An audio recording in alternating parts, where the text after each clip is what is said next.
So I recently found myself wondering, what would it be like in RimWorld to build an alcohol empire where our main and basically only export would be some form of alcohol, whether it be beer or liquor or something of that sort. And to make things more interesting, we're also constantly being raided by the RimWorld Marshal Service, who is trying to enforce prohibition. It's kind of like the movie Lawless, except it's not, and then also I'm not Tom Hardy, unfortunately. But never mind all that, let us begin.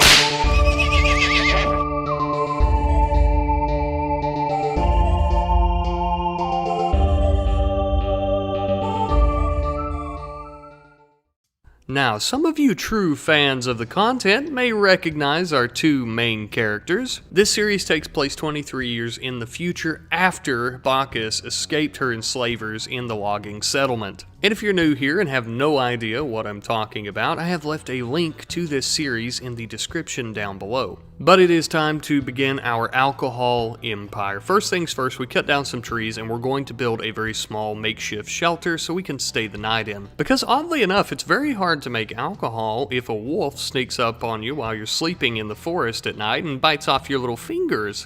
Tree began finishing up our walls before also deciding to mine into the hillside just a little bit to make a little more room, as it is her and her mother that's going to be sleeping in here. She also began deconstructing some ancient steel ruins so we could make a brewery out of it. These were probably important to some ancient people, but now we're going to use it to make alcohol. Oh, this beautiful steel sarcophagus houses the remains of your dead relative? Oh, that's a shame, because I just turned it into a keg. After a long, hard day of work, Bacchus and Tree both lie down in the makeshift shelter in the hillside and finally got a good night's sleep. And it was much needed as well, because there was a lot of work to be done here if we were ever going to turn this place into a real alcohol empire. We had a lot of hops to grow if we were ever going to make any real money doing this bootlegging. In the meantime though, everyone's bellies were rumbling just a little bit, so Tree decided to take out her pistol and go hunt an ibex ram. That way they could have it for supper tonight. And just as well by doing so, we could begin a small collection of leathers. So what we'll want to do with that is make some tents, that way everyone's nice and comfy outside instead of sleeping in a little cold hillside. And I'm sure you've heard the old saying, you don't eat shit where you sleep. Well, you know, just as well, you also don't brew where you sleep, so we began building some canopies outside. And I'm not gonna lie to you, these wooden canopies absolutely suck ass in terms of having our colonists sleep in them. We would probably be better off building some cabins or something, but the problem is with that, you start building a massive town, trying to sell alcohol, you're gonna have the entire RimWorld Marshal Service breathing down your neck, and we're just not ready for that. Sometime later, we had our very first event. It was a mad squirrel out in the forest coming to take our nuts. Little did this squirrel know, we're ladies, and we don't have any nuts. But we do have a tomahawk, so we chopped that little son of a bitch in half. And now we're going to eat him for supper tonight.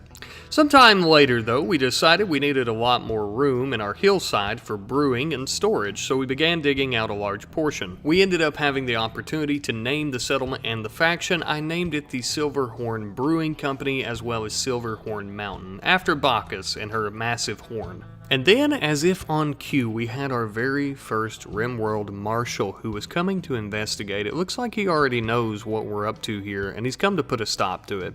The Marshal approached our camp, and then we caught wind that he was actually here.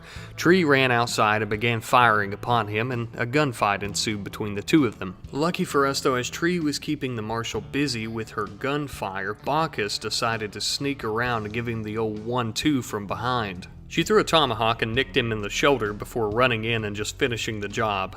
Our two ladies decided to strip the Marshal of his apparel. It was time that we threw down these dirty old dresses and we picked up some wonderful dusters. We don't conform to your gender roles, we're bootleggers, Bacchus yelled at the Marshal before cutting his throat and sending him on up to heaven. Or hell. Hey, look, that's between him and the big guy, okay? I don't know, I just kill people and make alcohol. Anyhow though, we decided to take the Marshall's Star and add to our collection. Well, truthfully, we're actually beginning a collection, and maybe we'll end up selling a bunch of them to someone, or maybe we'll just end up keeping them and stare at them and think of all the disgusting deeds that we've committed in the name of beer. And speaking of beer, we began building our very first fermenting barrels, and not too long after that, thankfully, we also had our first harvest of hops. Finally, a few days in and one dead Marshall later, we could finally begin making some alcohol to sell. It would still take quite a while as we had to wait on the wort to ferment, but that's okay, it's a start. A little while later, we had a gentleman named Saburo who was approaching from nearby, saying that he was banished by a village leader and he just wanted to stay here for 16 days. He would help us with whatever we needed help with, no questions asked. So we accepted. Instead of letting Saburo jump right into our bootlegging operation as he was brand new here, we couldn't trust him, he could even be a marshal in disguise, he had a really good intellectual skill, so we began letting him do some research on different alcohols for us, as well as other things like roads. And then finally, a few days later, we had our very first yield of alcohol. We only had 15 beer come out of this, but it was better than nothing. And funny enough, sometime later, we ended up having our very first customers stop by. It was a group of outlaws coming to visit to see what we had to trade. I suppose word was finally getting around to all the outlaws and settlers that we were making alcohol in these here mountains.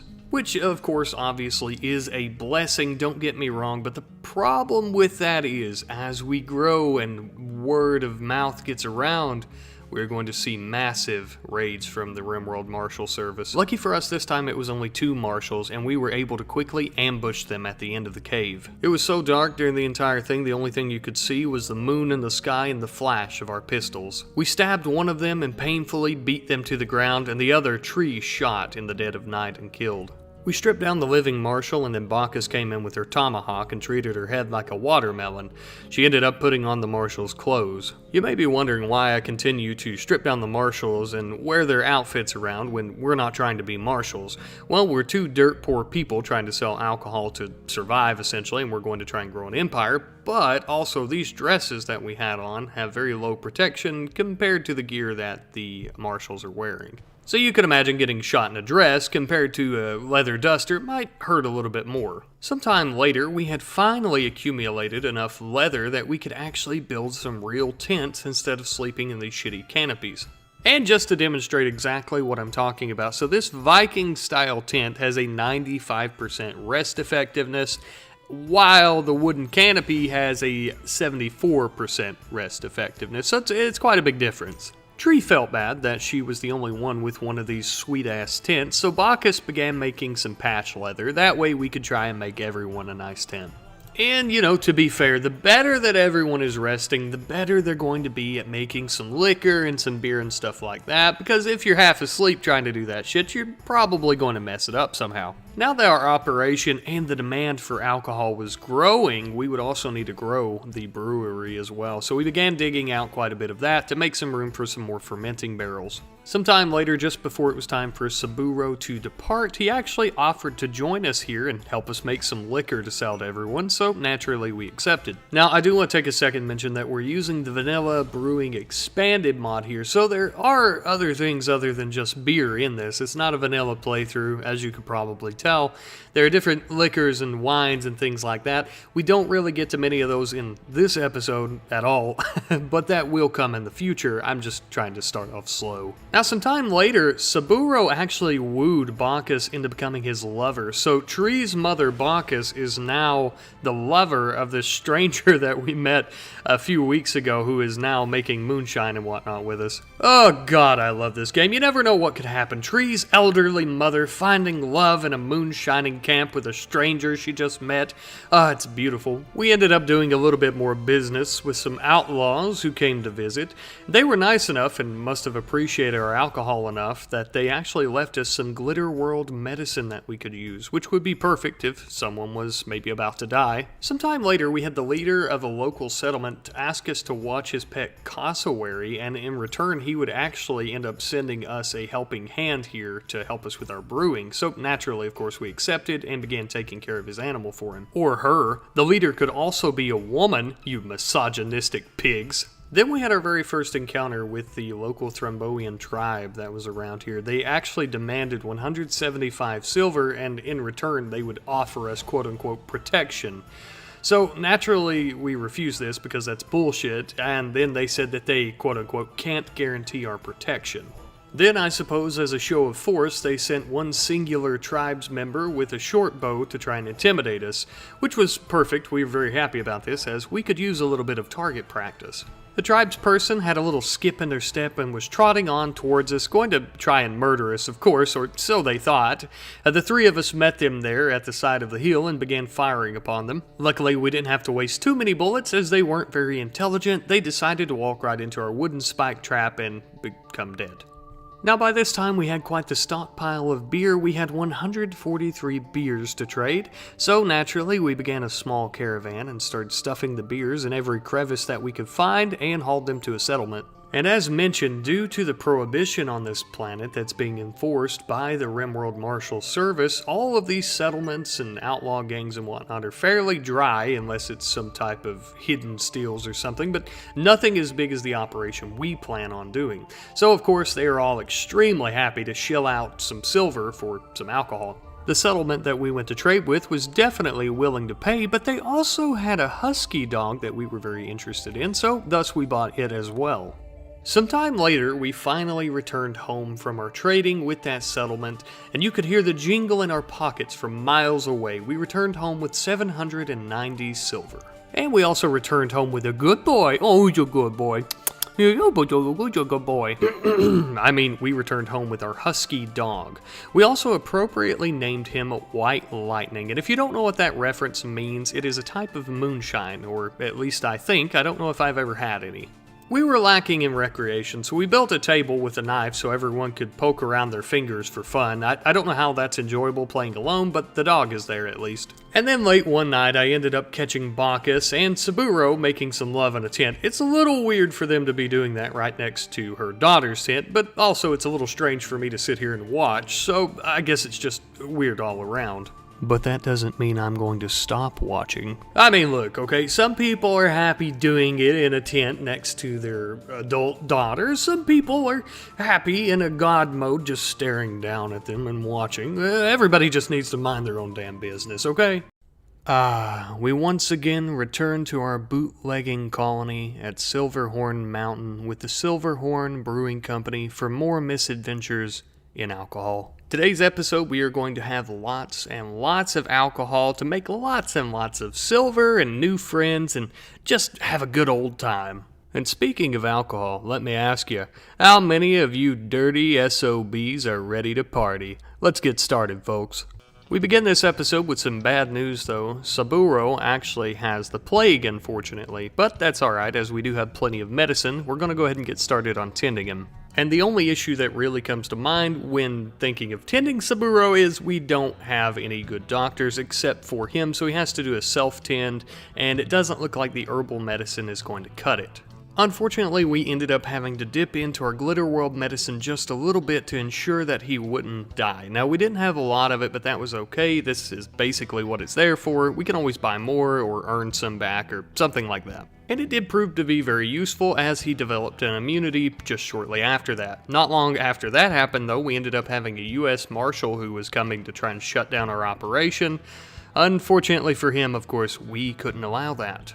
Actually, now that I think about it, this marshal might be a lady. Oh, what's that? You didn't think a lady could be a marshal? I knew you didn't think that, you misogynist. Anyway, we're gonna kill this person. It doesn't matter. Unfortunately for the marshal, after being shot down to the ground and laying in the mud and being stripped of their clothing, Bacchus came in and cut their throat and left them there to die. But lucky enough for us, though, after killing the U.S. Marshal, we came home and built a vodka distillery so that we could make some wonderful vodka to sell to our settler comrades. We made some vodka mash out of potatoes and then filled up the drum. After that, we had an exotic goods trader coming from nearby, and we decided to buy some Glitter World medicine off of them to kind of help restock from the little bit that Saburo used. But naturally, things are never just hunky-dory all the time. We ended up having a raid. It was actually 2 angry settlers who were coming, I suppose, to try and kill us and take over our bootlegging operation. Now, the 2 of them had a hunting rifle and a shotgun, meaning not only were they dangerous up close and personal, but they were also very dangerous from a good distance away. Thankfully, of course, though, we would have a home field advantage, and we also outnumbered them, 3 of us to 2 of them, and 2 of our people were dual-wielding pistols, so we kind of outgunned them as well. To our surprise, though, the person that was the most dangerous was the one with the double-barrel shotgun. Somehow this shotgun had some pretty good range to it, and they ended up doing quite a number on Bacchus. We ended up doing a strategic retreat back towards the base, and naturally, of course, we ended up defeating the 2 of them very easily after they came after us. And then late one evening, we had 2 refugees calling for assistance from nearby. They had been ambushed in a caravan, and they just needed to rest and regroup for a few days. So we did allow them to stay here for a short period of time. However, there was a condition. Out of fear of a betrayal, once they entered the camp, we did request that they disarm any weapons they had on them. And kindly enough of them, they were very quick to comply with this request, which I guess really they had no other choice as they were the ones begging for help, but still was very nice of them. A little while later, we ended up seeing that Saburo had actually proposed to Bacchus, so now they are engaged to be married, which is absolutely wonderful. I just kind of thought I'd throw that in here. The young refugee child was getting into a little bit of mischief around the moonshining camp, and by that I mean he was actually being hunted by wild animals, but don't worry, we'll save him. And then one dark evening, it had finally been time. That's right, we finally took care of the cassowary long enough for it to go home. So we threw it over our shoulder and began packing it off to its friends. And they were very kind enough, of course, to hold up their end of the bargain. They ended up giving us a new moonshiner named Shortus. While he's not a moonshiner / bootlegger just yet, we're going to have to teach him the ropes and that kind of thing, but he'll do. We'll make do with him. Just before the refugees decided to depart, I ended up seeing the young refugee child drawing some chalk on the ground next to our camp. I don't know, it just makes me reminisce of young Larry Sapling from the logging empire, and when Tree was a baby, it makes me want babies in this colony. Who knows though, maybe someday. We'll see how things go. Now, right now we have a combat supplier who has plenty of dynamite for us to purchase, and lucky enough they were willing to exchange a few sticks of dynamite for some of our high-quality Silverhorn Brewing Company beer. Realistically, we could use this dynamite for mining inside of our mountain, but I would rather use it for weapons. It's actually extremely dangerous. We ended up mining out a good-sized section, I would say, of the mountain to add onto our warehouse. That way we could add a lot of production benches like a smithy, taxidermy table, and things like that. In the meantime, while our high-quality alcohol was fermenting, we were mining some steel nearby. And since so far throughout the series I've decided I'm not going to let them drink any alcohol until we have a much larger stockpile. I don't want them drinking up our entire inventory. I've decided to grow tobacco and make cigarettes and cigars and things like that for them to smoke instead. Because just as the old saying goes, if you can't tear apart your liver with liquor, you might as well cook your lungs from the inside out with cigarettes. Or something like that. After some time, we finally had our very first yield of vodka. We had 25 vodka from that, but we wouldn't stop there. We decided to build a gin still so we could begin making some gin naturally. In my opinion, the gin was a little bit easier than beer to make. All you needed was wild berries. You didn't even have to grow any hops or anything naturally.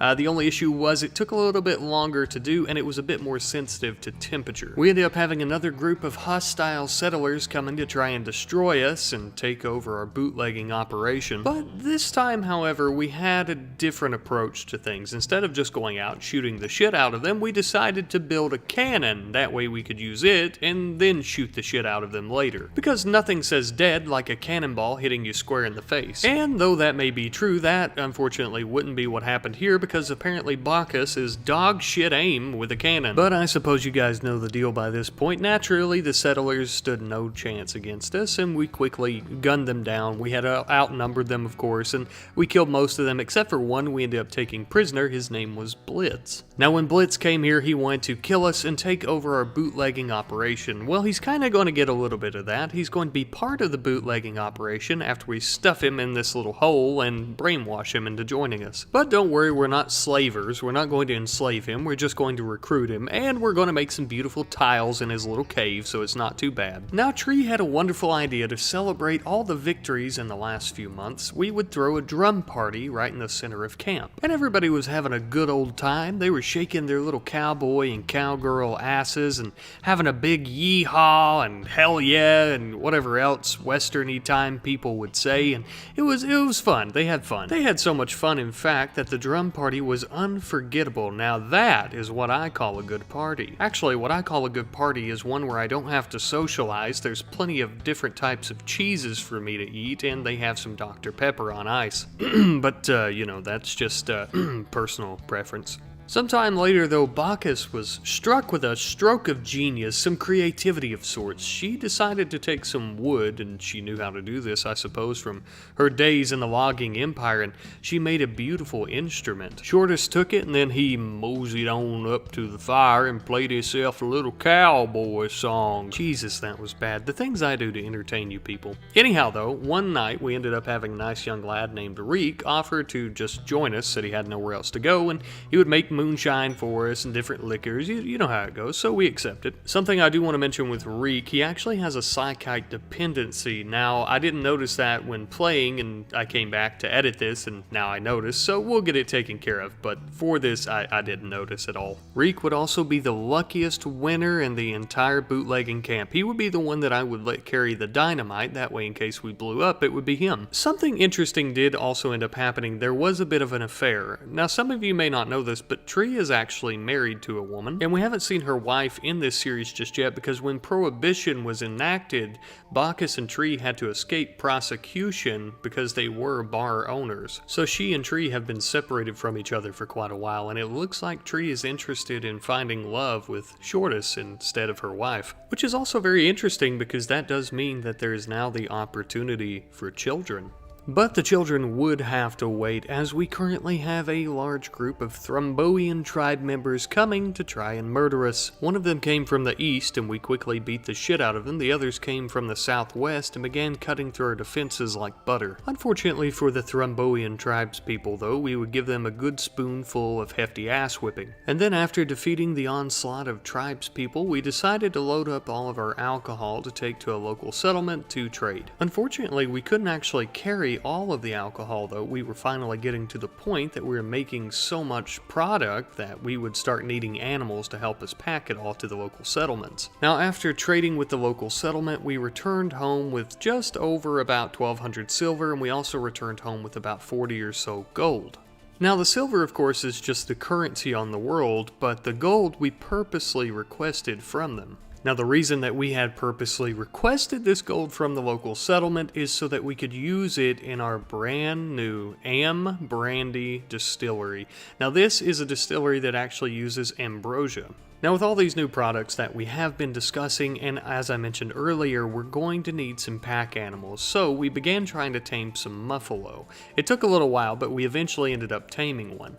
And realistically, one muffalo for right now would be perfect, I think. Later on, of course, once the empire gets bigger and we have more and more product, of course, we can tame more and breed them, so on and so forth, inbred muffalo babies. Late one evening, Bacchus decided to go out and harvest some of the ambrosia that had sprouted near our camp.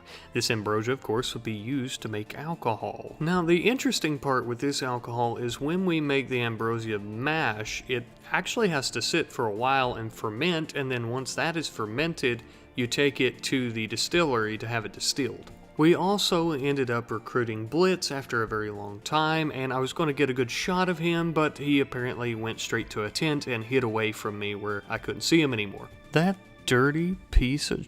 Moving on, though, I just want to mention that I am extremely happy with how the bootlegging colony, essentially the camp, is coming along. And I want to mention that, right now we are a camp, and I love the way the camp looks. I like how I put down I'm complimenting my homework, essentially, but I really enjoy how I put down the wooden planks and whatnot, like the flooring. It looks really good out there with the dirt, kind of something. It kind of reminds me of like towns in Red Dead Redemption. If you've ever played that game, there's some towns where they have like a lot of wood on the ground for the roads. Ah, yes. We have returned for episode 3 of our Alcohol Empire series on such a beautiful day that we can make some high-quality liquors and beers out of hops and all these other shit and sell them to the general public. Come and join me on our wonderful adventure today.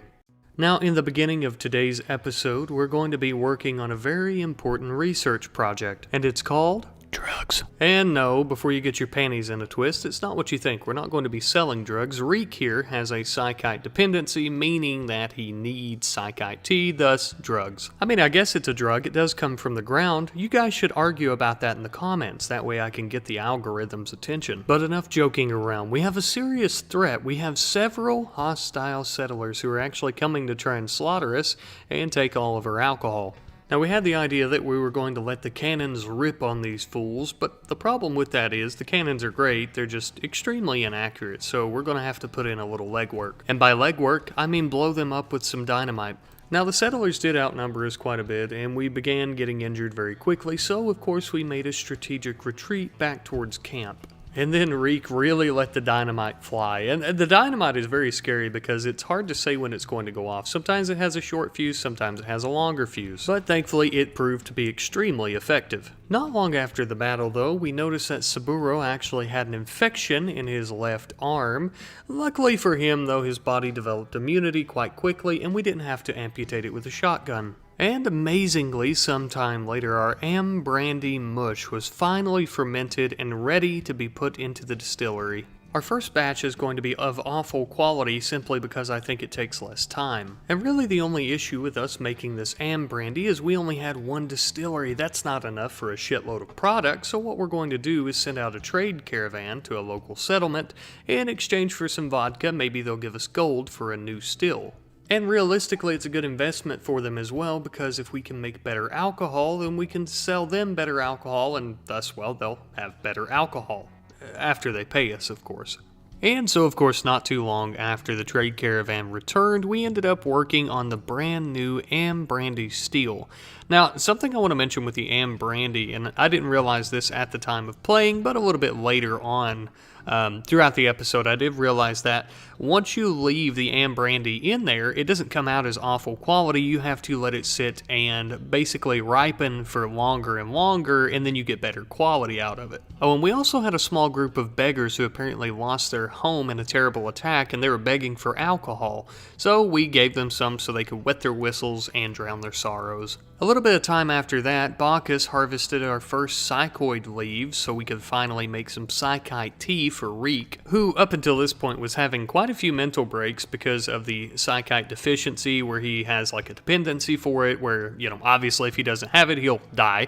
So thankfully, after a few sips of tea, he was feeling right as rain. Turns out also Bacchus really enjoys destroying her body from the inside with cigarettes, and she now has a nicotine addiction. But I wish I could say nicotine addiction was the worst of our problems. We currently have some Thromboian tribespeople coming to get their asses stomped. And naturally, of course, you know that if they were asking us for a good old ass whooping, then who are we to not oblige? So we hid around the sides of the mountains until they got close enough, and we popped right out at them and started taking shots. Several shots later and a few sticks of dynamite, and we fixed their little red wagon for them. Those that did not die, and there were very few that did not, managed to escape. We let them go. We had hoped that they would spread the word of the awesome power of the Silver Horn bootleggers. Then late one evening, we ended up having a combat supplier coming from a local settlement. We sold them all those shitty bows and clubs and things like that from the Thromboian tribes people. We also sold them a little bit of our high-quality beer. But unfortunately for the combat supplier, we had a massive man-hunting pack of rats enter the area. I say unfortunately for them because they're in just an ungodly amount of rats, and we're going to hide. We're not going to fight them. And I know what you're thinking. Maybe it's a little bit against our belief system, as we're all about community, but hear me out. This is a huge threat, and the settlers had the opportunity to run.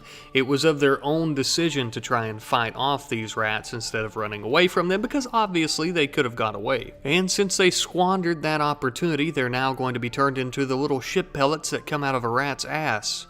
Tragic. Our dog White Lightning was pretty brave. He hunted down a few of them as we all hid inside the brewery. During the time that we were hiding inside the brewery away from all the rats outside, things were being made. And no, I'm not just talking about whiskeys and beers and all that. I'm talking about a little bit of lovin's between Shortus and Tree. What's that? Oh, you don't know what I'm talking about? Alright kiddos, I guess it's time Daddy Rat gave you the birds and the bees talk. So when a daddy muffalo and a mommy muffalo love each other very much... never mind, you're too young. Read a book for Christ's sake, or Google it on the internet. Wait, actually, don't do that second thing. But look at this, Tree is now pregnant. Oh, how amazing. I guess the wart wasn't the only thing fermenting. Now that they had a baby on the way, it was finally time for Shortus to man up. No more living in these small, cramped little tents, at least not for Tree, Shortus, and the baby. Shortus was going to build them a nice, quaint little cabin. It wasn't exactly Taj Mahal, but it would be good enough for Shortus, Tree, and their unnamed baby. And then finally, after some time had passed, it was finally time for Tree to remove the brandy from the distilleries. We had some awful quality, and we also had some poor quality. And I hear you say, Rat Knight, you dumb piece of shit, why are you sitting here bragging about poor and awful quality? Well, let me let you know something, senor. It's actually worth quite a bit of money. One of them was worth about 450 silver. I think the other was like 300 silver, so, you know, it's pretty good. That's the highest valued item that we've ever created. To celebrate the occasion, we also created our very own holiday called Decemberary Fest, patent pending. And as if on cue to spoil the mood, we had a massive raid coming from the RimWorld Marshal Service. Now this was an interesting raid as we had someone named Kamrov who apparently is an ex-lover of Bacchus's. Oh my! Hearing the news of an ex-lover of Bacchus's being part of the RimWorld Marshal Service and on their way to try and kill everyone, Saburo was very much enraged and rushed to his post next to the hillside to ambush them. They did beat most of us before we could get behind the hillside to try and ambush them, and a gunfight ensued between all of us. And just as they were getting some good shots in at us, Reek came running, dual-fisting dynamite sticks. And if you haven't realized by this point, the only thing stronger than all the alcohol we brew is Reek with his dynamite. After sending many of the marshals to hell, we came out victorious. Unfortunately though, we were unable to catch and or kill Bacchus's ex-lover, but maybe he'll return. I'm sure Saburo would love another opportunity at a fair fight and or maybe a duel. Now I did notice that Shortus lost his leg either in this battle or a previous battle, but I'm pretty sure it was this battle. Either way though, we're going to need to fix that for him. Now it was time to celebrate Decemberary Fest. I had created the holiday for the very next day, and I even allowed all of our colonists to have some of our high quality beer. But don't get too accustomed to it, you little rascals, and don't drink the brandy. That is for the customers. Now, later on though, in a shocking turn of events, Paulo, the leader of the Red Cove settlement, had contacted us about peace talks nearby in the Western Mountains. Now, Tree being all about community, and really all of our bootleggers being about community and bringing everyone together against a common enemy, which would be the RimWorld Marshal Service, just trying to stop this oppressive prohibition, she decided to go to the peace talks and discuss with their leader. Ironically, on our way to the peace talks, though, we ended up getting ambushed by a Thromboian tribesperson who was willing to let us pass if we gave up some of our items.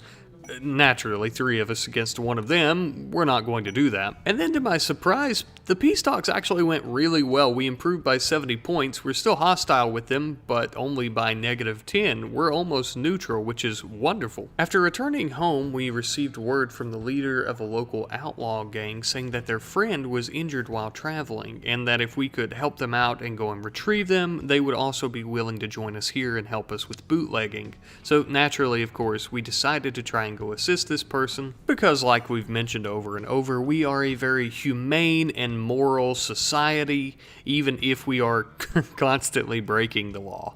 The incorrect law. Blitz and Reek arrived in the area and then began making their way towards the injured outlaw. They were surprised to see that there were no enemies in the area. Well, there was a bit of a reason for that. They were about to ambush us, and so they did. 4 Thromboian tribespeople snuck up on us like a tadpole in a septic tank, whatever the hell that means. Anyways, here they come. Reek and Blitz, being outnumbered 2 to 1, was a little bit nerve-wracking, thus they started running away. Even though we had superior weapons, the Thromboian tribespeople are a force to be reckoned with. But we done the most American thing I could think to do. We shot it and blew it up until it was no longer a problem.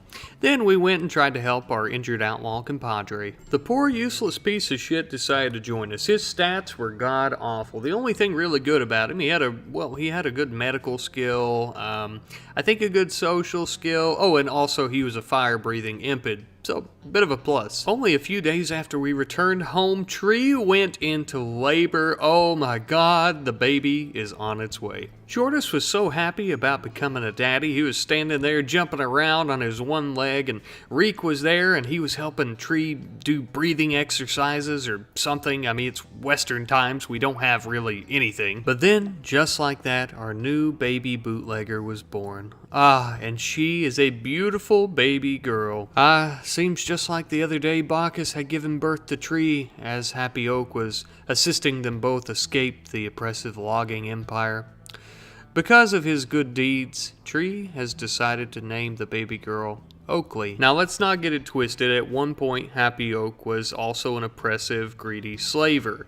He had changed his ways, but Tree has also given the baby Oakley this name so that she can bring more honor to it than Happy Oak ever could with his horrible deeds that he had committed before. Sometime after Oakley's birth, we had so much beer we didn't know what to do with it. Oh, wait, yeah, we do. We're going to sell it like we always do. So we formed up a caravan and we sent it out. During the time that the caravan was gone and trading with local settlements, Saburo and Bacchus actually got married. As to why I didn't get any good clips of this, I don't know what I was doing. I guess I was eating a sandwich or something and not paying attention, so I apologize. But regardless, they are now man and wife. Not too long after that, our caravan had finally returned home. During their travels, they had purchased a nice Parisian leg for Shortus. They had also purchased a male and a female turkey for eggs and possibly some babies. We're not going to trade them, but we're going to eat them. We also made a little bit of clothing for the turkeys since it can get cold up here at Silverhorn Mountain in the wintertime. God forbid they freeze their little turkey feet off. And then if that happened, we'd have to reach inside the turkey to get the egg out, like a gumball machine. The old dynamite-wielding Dr. Reek came in to install the wooden leg on Shortus, the same place that Tree had given birth to Oakley. It's quite the poppin' cabin. I guess it's worth mentioning that the Parisian leg isn't technically called a wooden leg, but if I'm not mistaken, I'm almost positive I'm not, it is from the medieval prosthetics mod, thus it has to be made out of some type of wood, maybe a little bit of steel. There's possibly a component. I don't think the component is for anything electronic. I think it's simply for maybe like the joint, like where the knee bends or something. I don't know, okay? But look, it's nothing technological. So I just wanted to kind of make that clear. We are still sticking with our ye old-timey Western theme. We return to our alcohol empire with the view of baby Oakley sleeping sound. Good old Hack out there cutting down some poplar trees for the settlement. And Bacchus tending the fields as per usual. 'Tis a more than wonderful day for some good old-fashioned adventures. Let's get started. Today we start our episode with some unexpected visitors. We have a group of outlaws approaching with a young lady named Lucky, who they claim is Shortus's daughter. Since we are the Outlaws' #1 alcohol distributor, it didn't take much persuasion for them to just hand Lucky over to us. And we have a new additional child onto the family of Tree, Shortus, and Oakley. As to why Shortus hadn't told Tree about this child that was unknown to her, I'm unsure. Although it is possible that maybe when the British, French, and Prussian forces joined together to become the RimWorld Marshal Service, which is the dominant faction of this planet, and began enacting their own laws, maybe Shortus thought that his child was dead or kidnapped or something of that sort when they all had to flee. Or at least that's my best guess as to why. Regardless, we're happy to have her here. Shortus even built on to their current cabin to make room for a beautiful bed for her to stay in with baby Oakley. And even though she didn't know Tree or anything that her father had been doing for the past however long, she was very excited to see that she had a new baby sister and a stepmother. Speaking of family, I seen Reek outside playing with baby Oakley. He's really Uncle Reek at this point. He really seems to love that baby. I mean, sure, he carries around sticks of dynamite in his pocket that could go off at any second, but what's the worst that could happen? Now, something I want to start incorporating more in these videos are your all's suggestions and comments and feedback. I feel like I haven't been doing that enough, so that changes today. We have a comment from Jay Day saying, of course, that our impid cowboy hack is wonderful and whatnot, but he has dog shit shooting skill. I'm paraphrasing a little bit here, so we're going to try to work on that. And it really reminded me of that cool scene from Django Unchained. Yeah, you know the scene.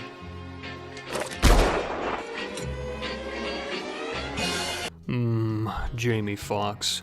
What a man. But never mind my cowboy fantasies. We had a man-hunting muffalo chasing Shortus around, and it was out for blood. This would be the perfect opportunity for Hack to give his shooting skills a good test. And thankfully, with Bacchus's help, he'd done better than expected, and he did end up managing, I believe, to get his shooting skill up to 1. I don't know if practicing on the barrels actually made any difference, but it looked very cinematic, and you know what? That is truly what's important, kind of. We also had a wonderful suggestion from Artemis Alphaling, who said that we should build a comfy little bed for White Lightning in Oakley's room next to her crib. I absolutely love this suggestion, and it seems White Lightning does as well. I think it's perfect. He can keep the girls safe during raids and any other threats as well. He could also just be a very good snuggling partner and keep them warm at night. Alright, now comes a kind of controversial point in the video. I apologize ahead of time. This is going to piss some people off, so I'm sorry.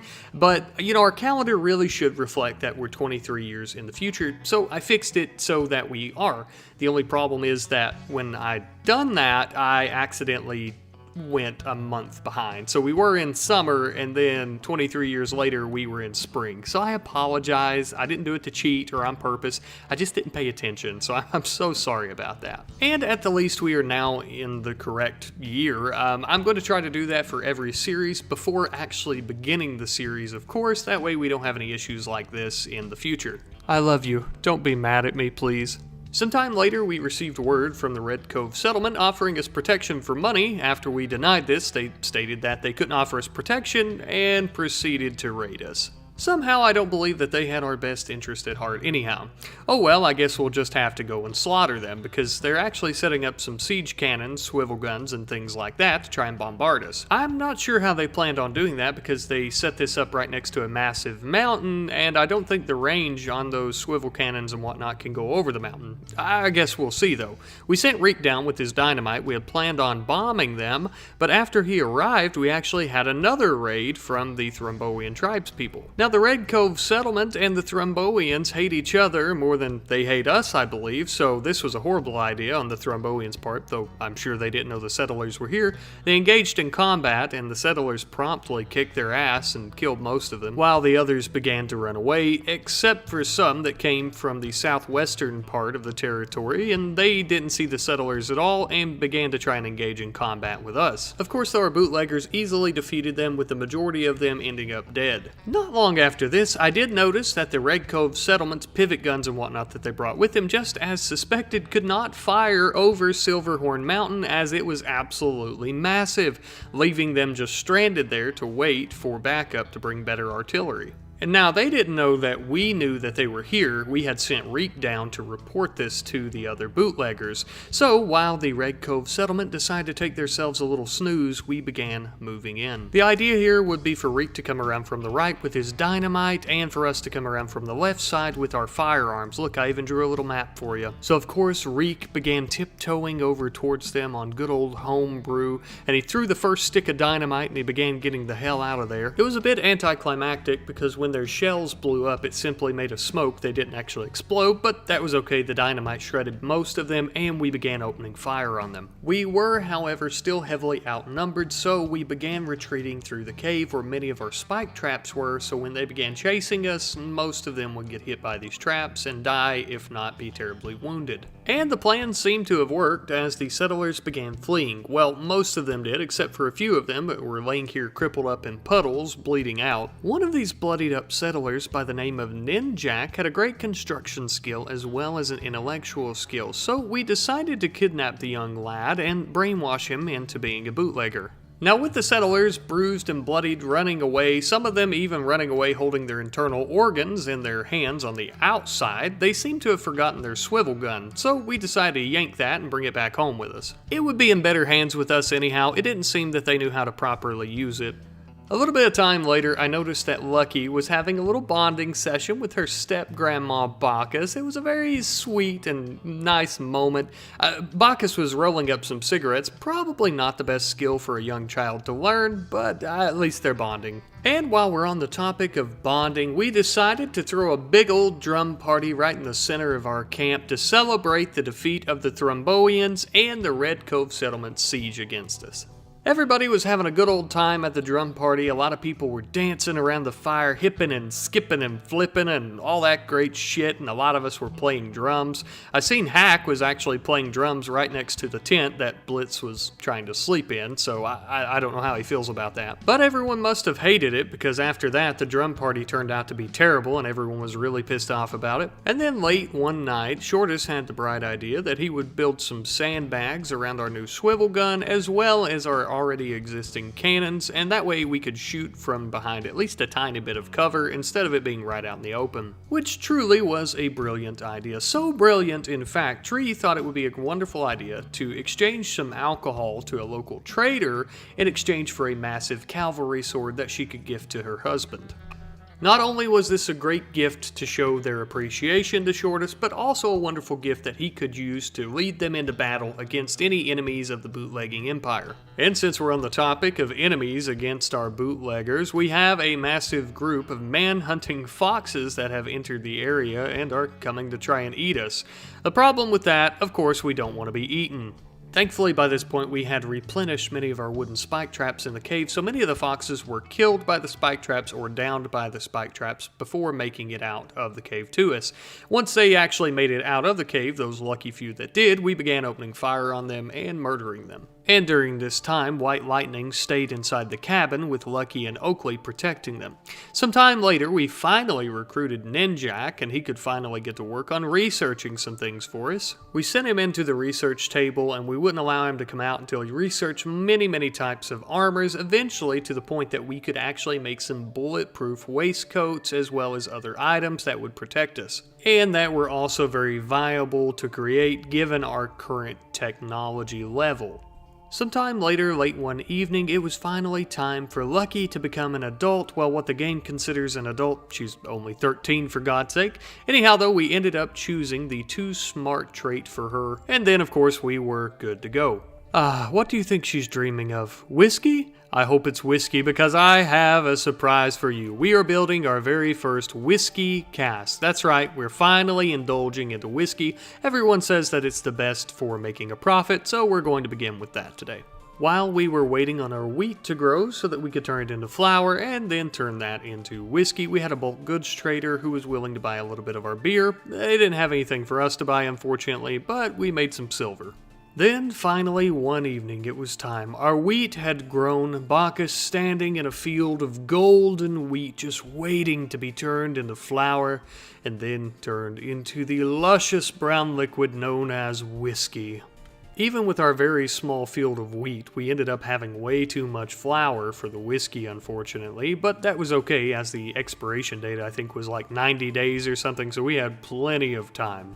Something else we had plenty of this time was potatoes. We had an overabundance. You know what that means. It's time for vodka.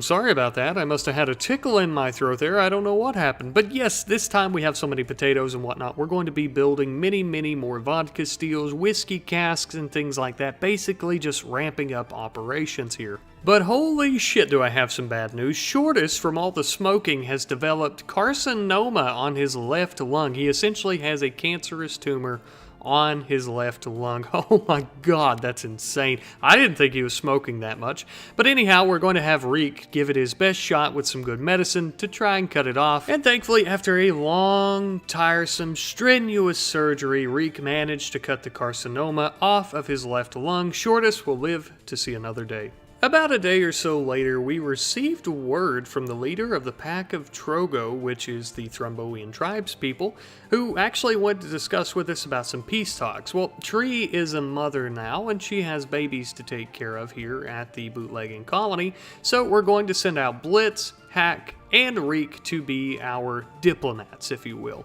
Hopefully everything goes well and they don't end up messing it all up, but to be honest with you, as much as the Thromboians hate our absolute guts into oblivion, I don't think it could get much worse than it already is. Thankfully though, we didn't have to worry about it anyhow, as after arriving, everything went well and we increased relations by about 60 or so points. Hack may be dog shit at shooting, but he is wonderful at socializing. And speaking of socializing, we were chatting it up with some traders, trying to offer them some of our high quality alcohol when we had a raid coming from the Red Cove settlement. We ended up deciding to hide inside the brewery and make sure our product was okay while the bulk goods trader fought them off. And of course, once again, to address your concerns, I know that we're all about community here, but they did have the opportunity to run. The Red Cove settlement wasn't coming to kill them, they simply came to kill us. We hid and they decided to fight. That's on them. Luckily for us, at the end of the day, the traders ended up defeating the Red Cove settlement raiders. The worst we got out of it was some burning fields, but that was okay, we could run out and put those out pretty quickly.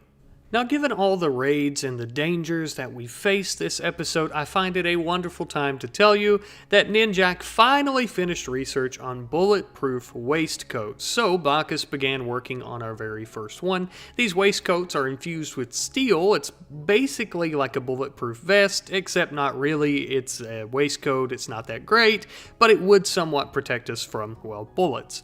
And to be honest with you, as many times as our bootleggers have been shot at, even just within this one episode, I'm pretty sure they would be willing to take what they could get. If we could research some type of strap to put logs on our bodies, I think they would jump at the opportunity. Since Bacchus made the darn thing, we allowed her to be the very first bootlegger to wear it. I mean, she would need to kind of get out any kinks or anything that it may already have in it that she needs to work on, so I thought it was a good idea. Sometime later on a rainy, dark night, it was finally time to reap our yield of vodka from our distilleries. Truthfully, one still yields about 25 vodka, so we only ended up having about 100 vodka, but that was still more than we had before, as we now have 4 steels and we only had 1 previously. So we're once again ramping up production. It's just going to take a little while. Hi there! Welcome back to RimWorld Alcohol Empire, Episode 5. Today's tale is one of shock and awe. Let's get started, shall we? In the beginning of today's episode, we're cutting down a lot of trees and removing a lot of stumps so that we have plenty of wood.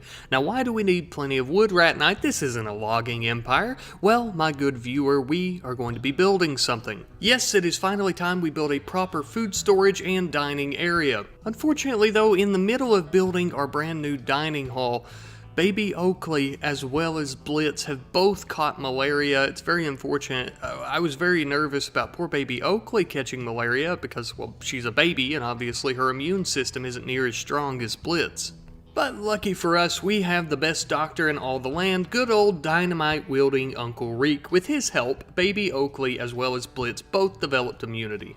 And in the middle of building our new dining hall, we had a meteorite of granite fall right next to it. It was only a few feet away from it. But thankfully there was no damage and everyone was okay. Sometime later, we had baby Oakley finally old enough that she could walk around. She wasn't a baby anymore, she was a toddler. Aww. She could finally begin contributing with her family around the bootlegging empire. We also began building some nice cooking equipment like a hanging pot and a little kitchen setup in the new dining hall. That way we could feed our populace properly. And I must say, it turned out wonderful. It looks very homely and quaint and just comfortable. I could take a little nap in the corner and feel perfectly safe. But the dining hall wasn't the only good news I had for you. Turns out Tree is pregnant again. Oh my god, the family tree, the bloodline continues. What a beautiful day and a beautiful thing to hear of. Sometime later, however, on a foggy morning, we had a combat supplier come by. We didn't trade any weapons to them, but we did trade them plenty of vodka and beer in exchange for some silver. We also bought some Molotovs and also another cavalry sword. Sometime later, under the mountain, I decided to open up the area that we were using as food storage, and this was brought to me, of course, by a comment left by Artemis Alphaling, our good friend, saying that the base, of course, is looking good, but we do need a dedicated room and whatnot for alcohol production, as well as the stockpile, etc., etc. So that's what we're going to begin working on here. And we're also working on some beautiful benches around the city, as well as some hanging lamps so that we can see while traveling through our newly founded city at night.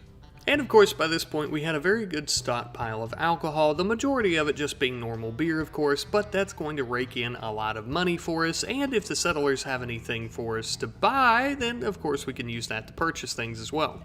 While the caravan was gone, we had a warg hunting tree, but of course this went about as well for the warg as you could imagine. In other words, we stomped the shit out of it with guns. Not too long after that, though, the caravan returned, and we had many interesting items that they had traded. I say many, but realistically, we only had 2 polar bear rugs, and we ended up buying a dog. This dog was a Yorkshire Terrier. I named it Smokey, and it was a gift for Bacchus and Saburo. Speaking of gifts, we did get the polar bear rugs for Shortus's and Tree's children, Lucky, Oakley, and the new baby that has not been named yet.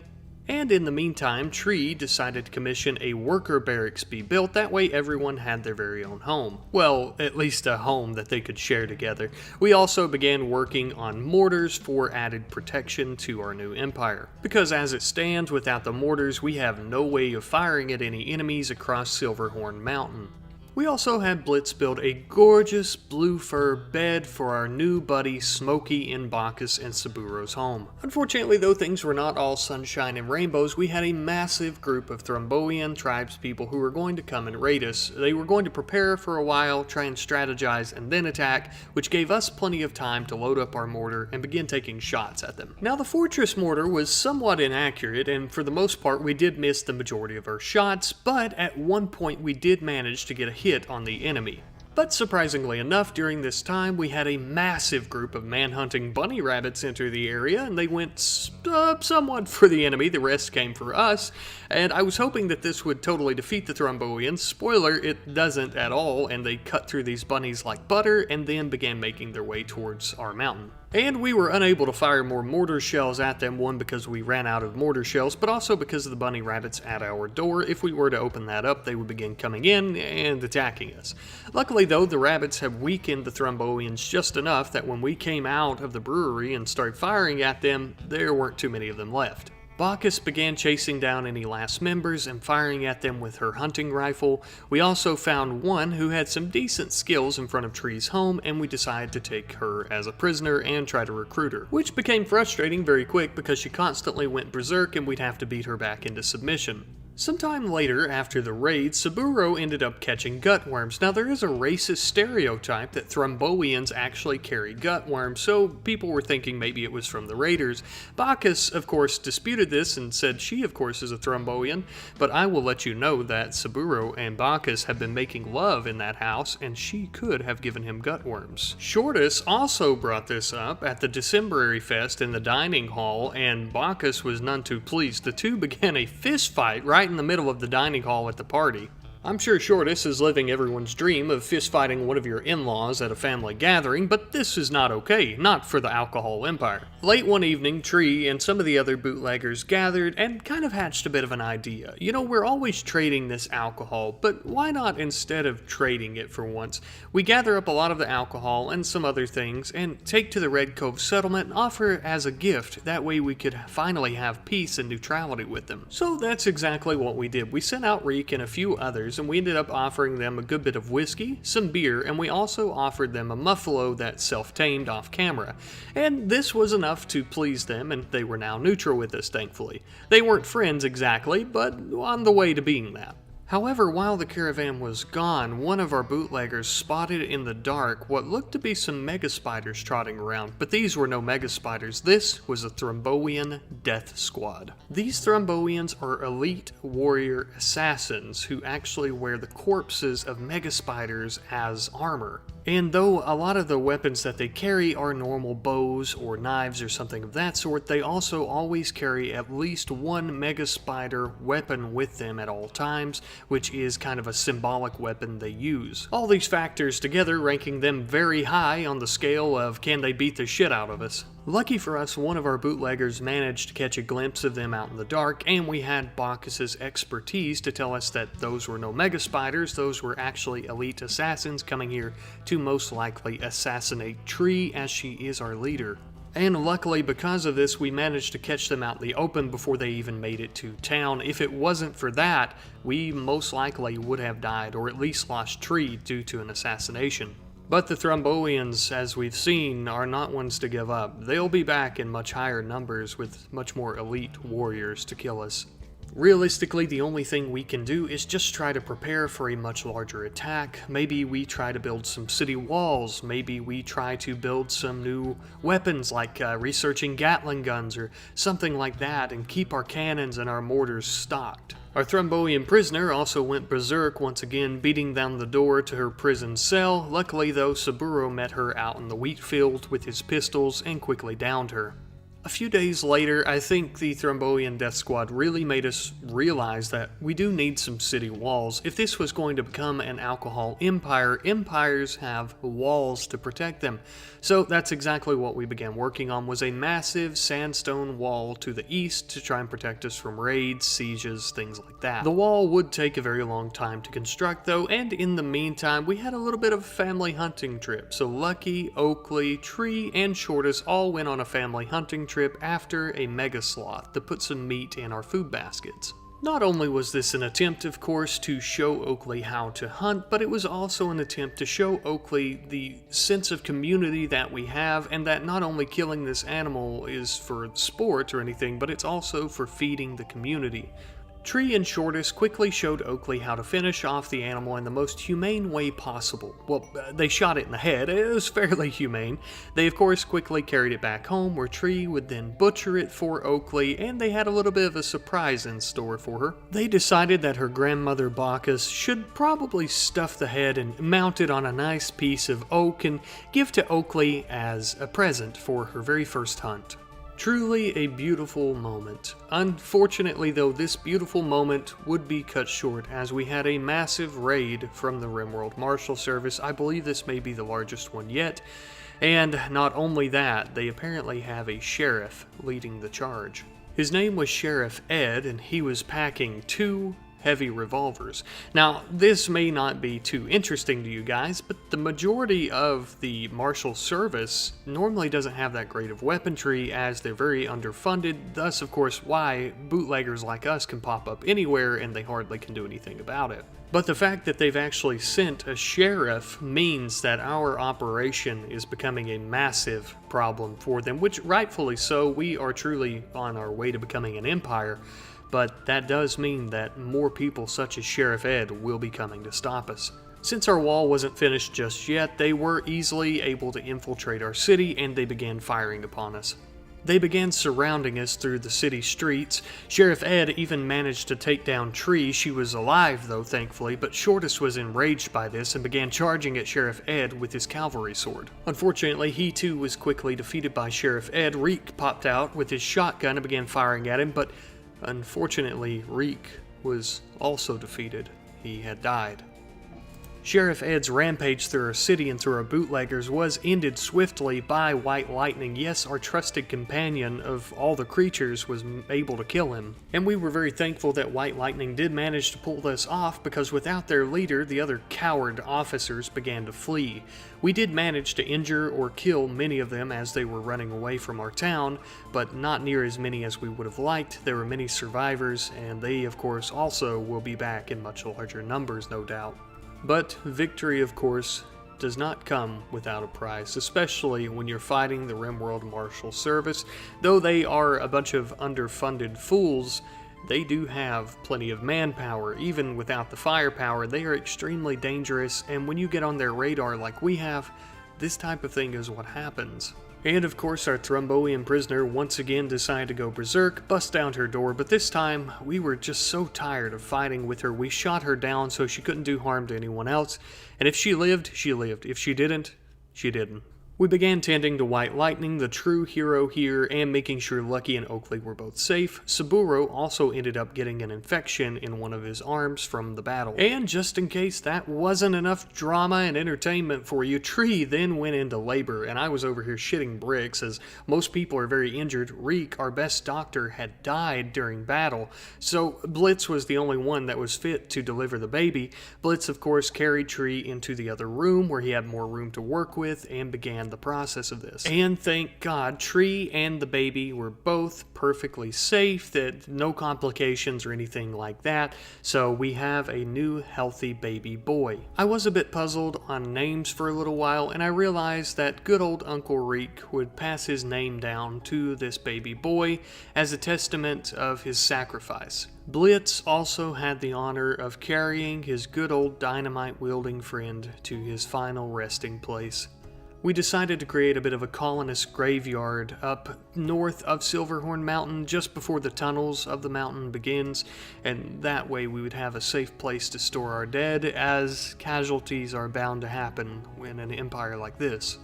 But losing our poor Reek would not be the end, but a new beginning, and he has hopefully went on to a better afterlife, if you will. So, something where the alcohol flows off the mountains and there is no prohibition or RimWorld Marshal Service. Just a beautiful place, right? Kind of like the song Candy Mountain, the Big Rock Candy Mountain, if you know what I'm talking about. That's kind of what I have in my head for where Reek has went now that he's died. Just a wonderful paradise of, what he loved and that sort of thing. So that's kind of what I like to envision. Welcome back, everyone, to the Alcohol Empire. We have a lot of work to do today. Most of it, unfortunately, is going to be cleaning up all the bodies out of our streets and the weapons and whatnot from last episode's massive raid.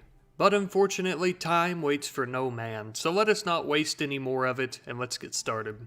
Now, I know what you're thinking, Rat Night, what's with all the doom and gloom with bodies in the streets and dead raiders and the guns of fallen enemies and dead colonists, R.I.P. Reek, you poor, poor soul. But I hear you, I understand, it's very sad and whatnot. However, I do have some good news. The first thing we're doing this episode is having Ninjak research gunsmithing, and the reason for this is we're going to be working on some new defenses, which are going to include Gatling guns. Of course, technically a Gatling gun is not a turret, as it cannot operate on its own. It has to have someone operating it, and it's not really fully automatic. So if you're upset that you think we're using a turret, just know that you are incorrect.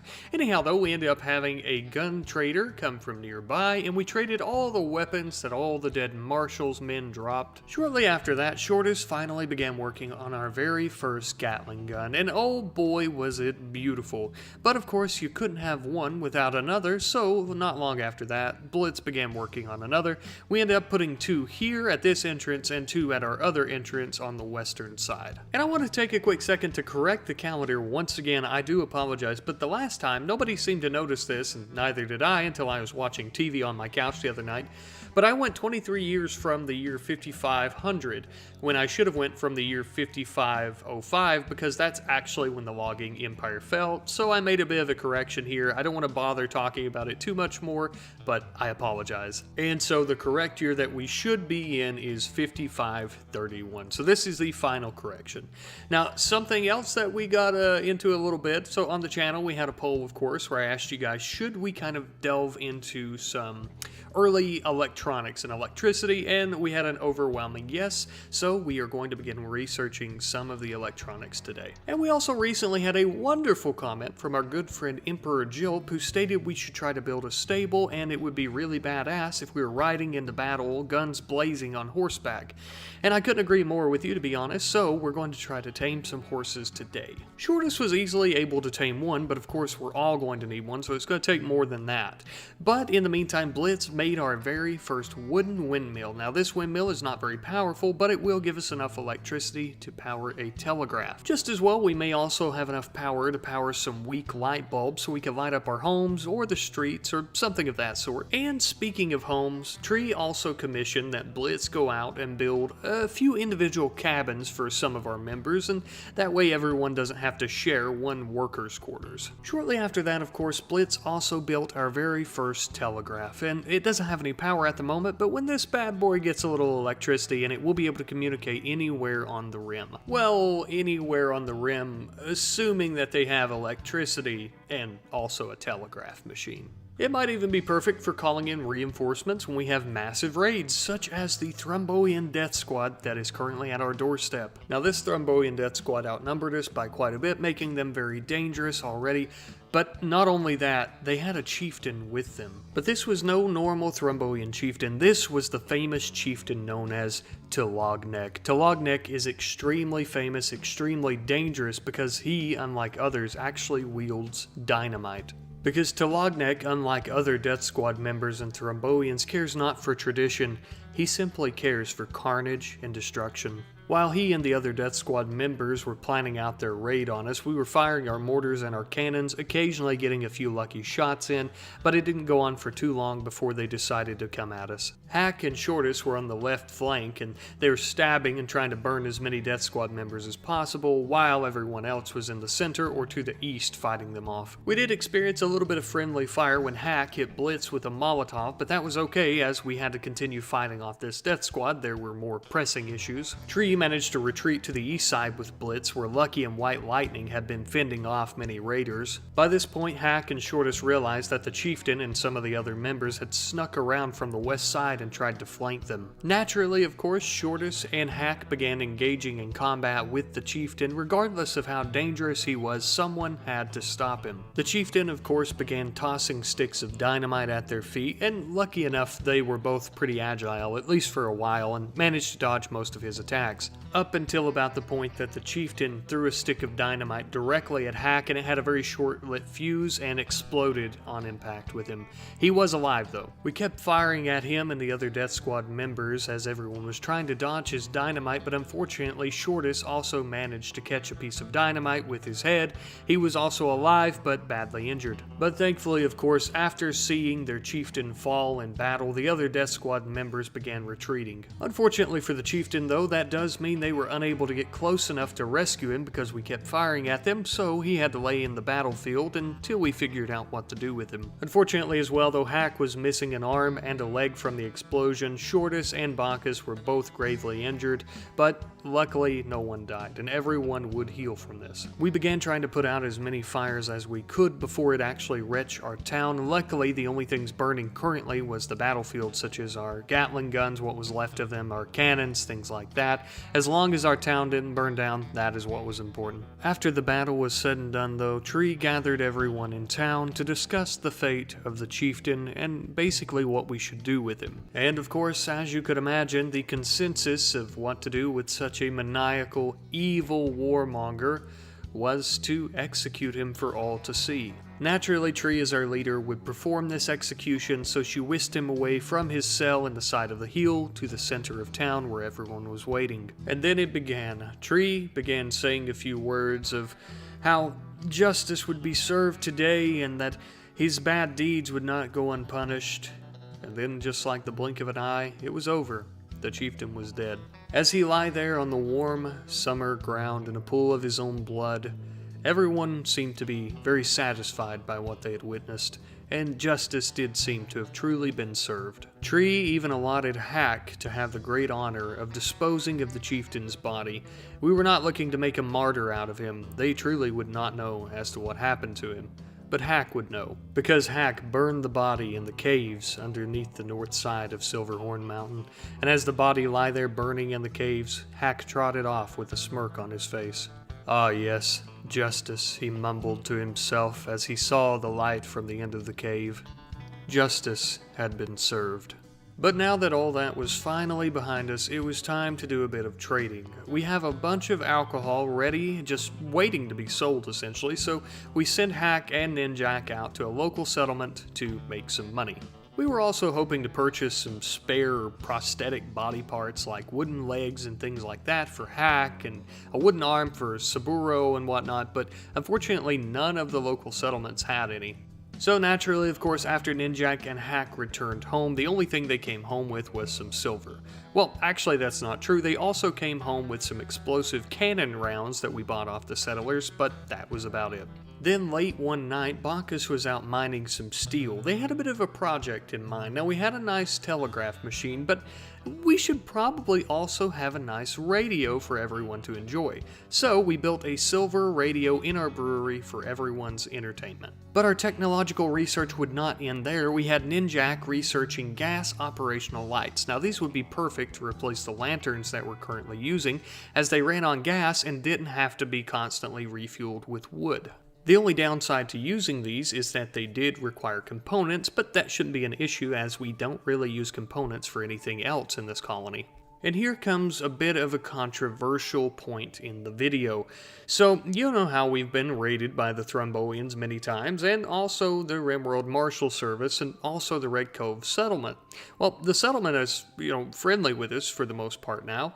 I think we should do the same with the Thromboians. That chieftain that just came, there are many more like him just as famous and as dangerous, and truly it would be better if they were allies, or at the very least neutral with us so we didn't have to fight a war on two fronts. And that's exactly what they became after we gifted them a horse and many weapons. Besides, imagine if we could ally with the settlers and the Thromboians, we would be a force strong enough to destroy the RimWorld Marshal Service that is oppressing this planet. In the meantime, though, we had a general goods trader come to trade with us. We sold them some of our muffalo calves and some of our leathers and whatnot. In exchange, we got some herbal medicine, silver, and we also have a husky. Now, this husky was a female, so if we were lucky enough, we might be able to get her to mate with White Lightning and at some point have an entire husky-filled city. Now, we ended up naming the husky Mary, as mentioned by a comment by Blaze Keaveney. Thank you very much, Blaze, for your wonderful comment. Now, you wanted me to name a baby this, but to be honest with you, I really like the name for this husky, so I'm sorry, but also, you're welcome. No, I am totally joking. Thank you very much. I very much appreciate the suggestions, and I love it. We did end up building a beautiful bed as well for the new husky, just next to White Lightning's. That way, hopefully, they make a little whoopee. But enough about animals making the lovins. We have a massive siege from the RimWorld Marshal Service, and this was no ordinary siege, as it was being led by another prominent leader. It would appear after we killed Sheriff Ed, the RimWorld Marshal Service has deemed Constable Morris as the one who is tasked with trying to defeat us and take down our operation. Of course, though, we all know that we cannot allow this to happen, as bootlegging is our life. It is what we know, and we will not be oppressed by them. What ensued next was a bit of a mortar firing match between us and the RimWorld Marshal Service officers. They fired at us, we fired a few shots back at them. They managed to hit a few of our buildings, luckily no one was injured, and at one point we did actually manage to land a mortar shot on several of their officers, and after that happened they began their raid on us. Truly, Constable Morris's bravery was something to be envious of. He led the charge against us, wielding his high-powered rifle as his officers followed behind him. He quickly took cover and began firing upon us. Unfortunately for the constable, though, our mortar rounds seemed to have taken out the majority of his forces, and after killing a few more of them, he and the other officers began to retreat. But I have a feeling this is not the last we'll see of Constable Morris. I have a feeling his defeat here today at this battle has done nothing but cement his hatred and anger and his resentment for the bootleggers even more than already before. Yes, I'm sure we will see him again, but in the meantime we're going to finish off the remaining members of his forces.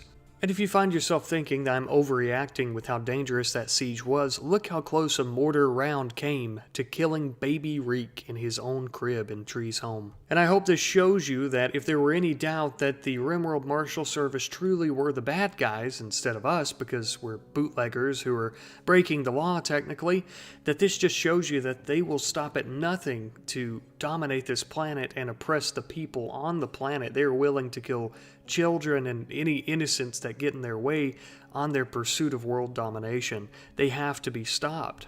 And I'm going to be honest with you, I think the best way to go about stopping the RimWorld Marshal Service's iron grip on this RimWorld is maybe by joining forces with the Thromboians and the settlers to try and destroy them. Now, some of the settlers are not, hostile with the RimWorld Marshal Service, but the Red Cove settlement, some of them are, or the majority of them are, as far as I'm aware. Their friendlier counterparts, of course, are probably trading with the RimWorld Marshal Service. They're also neutral with us, so they'll kind of be Switzerland in this ordeal, of course, but the Thromboians and the Red Cove settlement, I believe, would be willing to join forces with us if we could persuade them to do so.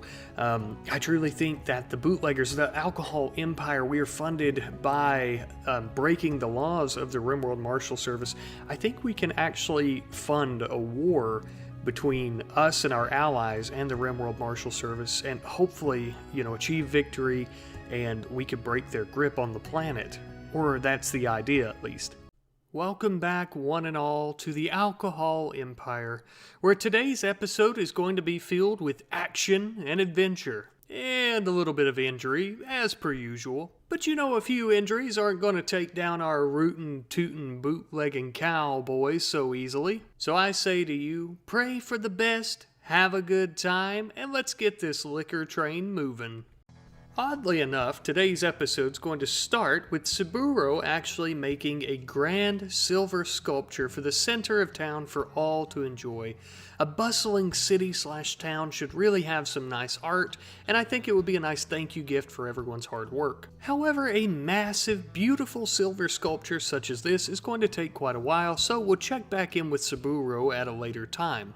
In the meantime, we had a trade caravan come by from our good friend, the Thromboians. Not really friends at the moment, more of neutral acquaintances, but better than them trying to kill us. Naturally, of course, they purchased some of our high-quality Silverhorn Brewing Company vodka, beer, and a little bit of the whiskey. After that, everyone kind of decided it would probably be best if we separated our turkeys and muffalo from our horses. That way we kind of have our pack animals and egg-laying animals away from our riding animals. I mean, sure, technically the muffalo are also riding animals, but so are huskies and things like that. So, really they're designated in our bootlegging empire, though, as hauling animals, as they have a much higher hauling capacity than horses and whatnot. We also tend to sell or gift other factions the inbred muffalo babies that we breed here as well, so they're good for that. Sometime later, it was Oakley's growth moment, so we had to choose some passions for her as well as some traits. We actually gave her a passion for mining and construction, as those were very useful skills, and we also picked kindness as her trait, as Oakley's a very kind child. It's very crazy to me to think that only a few episodes we had baby Oakley, who was just a little child. I always call her baby Oakley in my head, but now she's a 7-year-old child. Time is just passing so fast.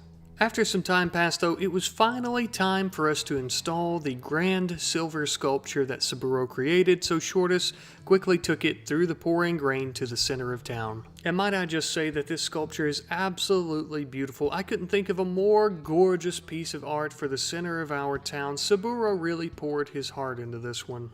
But I'm not gonna lie, it is a little odd, even though he poured his heart into it. So the depiction is called Sympathy of Blitz. It's actually a piece of art about Blitz, which is very interesting. However, it's about Blitz being knocked unconscious. So a little strange, but everyone likes it. And I also like it. It does seem a tiny bit out of place being right in the middle of kind of a western town. So I'm going to try to incorporate some different things in here. I'm going to plant some roses around it, and I think I'm going to try to put some stone borders in. Eventually, once we are a true city, I would probably be doing some stone streets. So, I kind of think it might fit that. And speaking of roads, something that I've been talking about inside my head to myself is building some nice roads between us and the other settlements. That way we can make trade even more efficient. So we sent Ninjak and Hack out to begin with some dirt roads so we can start this process. Of course, the idea is going to be that we have dirt roads to begin with, eventually making our way up to stone roads and whatnot. We do also have railroads, which I think would be very interesting at some point to have those. I think that they would be extremely efficient compared to what we're currently doing, but it will take a very long time to do that because we have to collect resources, things like that. But unfortunately, while they're out building the road, we have a massive group of man-hunting foxes who are coming to try and kill every single one of our bootleggers and eat them, essentially. However, none of the bootleggers were even remotely interested in becoming fox shit out on the forest, so they decided to load up the cannons, begin firing, fire their pistols or rifles. I think you get the point, they're going to kill the foxes. Now, these foxes weren't all that powerful, but they had the numbers on their side. They outnumbered us by quite a bit, and unfortunately began surrounding us. They even began trying to attack baby Oakley as she was very small. Tree also was downed very quickly by a group of foxes in town, and then the rest began after us. Young Oakley was also quickly downed, but her father stood over her with his sword and began slashing every fox that came near. A little bit later, her grandmother Bacchus also came to her aid. Shortus retreated with Oakley in his arms, firing at the foxes in a view reminiscent of the time that Bacchus escaped the logging empire with Tree. Shortus quickly put her in her bed and called for the best doctor, who was her step-grandfather, Saburo, of course, who came to her aid. She was badly injured. The worst was probably that her right ear was actually bitten off, but thankfully she was alive, even with all the injuries. If there is one thing that we all truly care about here in the Alcohol Empire, it's our family and all the friends that we've made. After the battle was all said and done and everyone was still healing up a bit, I did notice something strange in our brewery. It's a baby husky puppy. Apparently, Mary and White Lightning ended up having 2 puppies while I wasn't paying attention, so we now have some more huskies. And this does bring something up that we have a lot of animals that need names if you guys wanted to provide some of those in the comments. It is also worth mentioning that this episode is being recorded and the previous episode just went up today, so if you're leaving comments already about wonderful ideas and names and whatnot, I haven't seen them just yet, but continue to do so for sure, and I will definitely get around to it. Sometime later though, late one evening, Ninjak and Hack had finally finished the dirt road they were building to the local settlements, and they were on their way back home. However, there was a bit of a complication. On the way back home, the caravan was actually ambushed by Constable Morris and some of his elite officers. Upon further inspection, it looked less like an ambush and more like they had the road blocked waiting on Ninjak and Hack to come through, but luckily they must have spotted the officers in time and stopped. As the rain was pouring down on them, Hack and Ninjak were kind of compiling a plan. The idea would be that Hack would provide cover fire as Ninjak trotted in on his horse and threw dynamite at them, hoping to kill enough of them that they might run. And this plan did start off fairly well, as Ninjak chucked a piece of dynamite in between all the officers and managed to injure some and even kill one. But after that, as he was coming back in for another bombing round, essentially, with his dynamite, he unfortunately was shot down off his horse. And unfortunately, this left Hack out there by himself, firing at the officers in the rain in a bit of a shootout with them. And thankfully, they weren't all that accurate in their shots because of the rain, otherwise he definitely would have died. Obviously, though, he couldn't call for reinforcements because by the time they arrived, the officers would have killed Ninjak or kidnapped him, so he ended up having to devise a plan to run in, grab Ninjak, and try to flee the area as fast as possible. Thankfully, his horse was extremely quick, and he did manage to do this. But this ambush was no coincidence. No. This was planned. This was all part of Constable Morris's grand scheme. The fact of the matter is, we've had 2 encounters with Constable Morris, and we have managed to kill some of his elite officers. However, we have never landed a scratch on that man. He is extremely agile and extremely powerful. And a man like Morris, it could be said, does not give up easily. He doesn't plan on stopping until he takes down our bootleggers. Obviously, we cannot allow this to happen, but currently the odds are not in our favor. But Hack took Ninjak to the workers' barracks to rest and try to heal up, and he went directly to Tree after this to explain what had happened so the 2 of them could discuss what they should do. While these talks between Hack and Tree were ongoing, we had Blitz go through some of the homes and get rid of some of the old lanterns and begin putting in some electric lighting. Now, this prototype technology would help us cut back on our wood consumption, which was desperately needed here as we're building a much larger city. And I feel that the shift would definitely be needed in our wood consumption. Instead of using it for lighting, we'd be using it more for cooling and heating throughout the months of summer and winter, obviously with our passive coolers and our furnaces. We decided to send out a trade caravan to some local settlements to look for some prosthetic body parts, some wooden legs and arms and things like that, because many of our bootleggers are missing limbs, such as Hack. I'm afraid to send him back out in case they were to be ambushed again. He only has 1 arm and 1 leg. This could be very dangerous. While the caravan was gone, though, Reek had his aging up moment, so he was now able to actually walk around, and he was no longer baby Reek. All of our little children they're all growing up, and it's very crazy. So, to celebrate, Bacchus actually made her grandson a beautiful parka for him to wear. Very kind of her. It's always wonderful seeing the family come together, like your grandmother making you a parka, or your father fending off a group of man-hunting foxes from eating you out in the battlefield. It's beautiful. It took a little while, and after a few days, though, our caravan had finally returned home, and after looking for a very long time and checking with several settlements, we finally found an artificial leg. It was only one leg, which wasn't great, but it was better than nothing, and also while they were gone, Bacchus did manage to make an artificial arm, so this would be perfect. We could give these two things to Hack, so he's kind of a whole person once again, and we'll try to work on everyone else at a later date. We can always make these artificial body parts. It's part of the medieval prosthetics mod, but they just take an extremely long time to make. It's so much easier to purchase them. The artificial tier body parts are pretty good. I forget what the percentage is of usefulness on them essentially, but so a normal body part is like 100%. The mechanical, I think, is the best we can do, which is actually 95%, so it's almost identical to having the normal body parts. Now, after Hack and Tree's conversation about the ambush and the true threat that Constable Morris and the other marshals essentially are posing to the colony, Tree did commission that we mine out a section of this hill and set up defenses inside it. So essentially what we're going to be doing to try and combat this is make sure that we are extremely well defended. Now, when we're out on the roads, it's going to be hard to do. Maybe send some extra men on caravans, but here back at home, we can work on our defenses. And speaking of caravans, some visitors actually let us know about a incapacitated refugee that they seen on the road on the way here, whose name was Chet. Now, Chet was very injured and unable to move. Chet would most likely starve to death or die of dehydration or wild animals if we didn't get to them in time, so we decided that we would send a caravan out to assist them. We decided that we would add an additional person to this caravan. We couldn't spare too much manpower as we still had to defend the home and also work on our defenses back home. So we sent out Lucky, Hack, and Ninjak, now that Hack, of course, has his artificial body parts.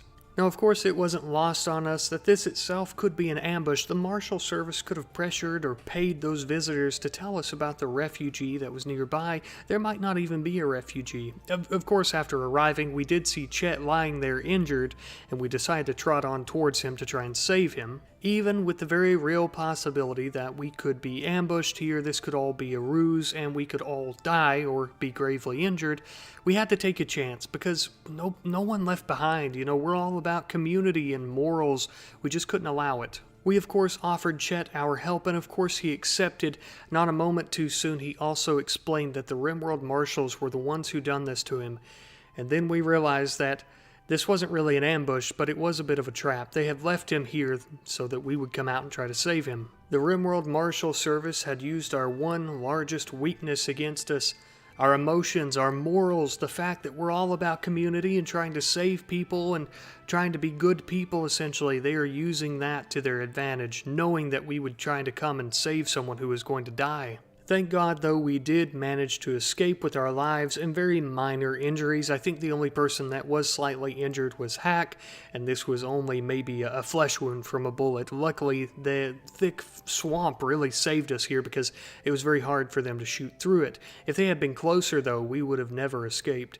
I have a feeling, of course, this is not the last that we've seen of Constable Morris. In the meantime, though, as the caravan was returning home with Chet, we did have another trader from the Thromboian tribe who was willing, of course, to buy some of our high-quality alcohol in exchange for plenty of silver. Now, I'm going to be honest, we're constantly selling alcohol to traders and to local settlements, and I really don't know what to do with all the silver that we're kind of piling up, because they don't always have artificial limbs to buy.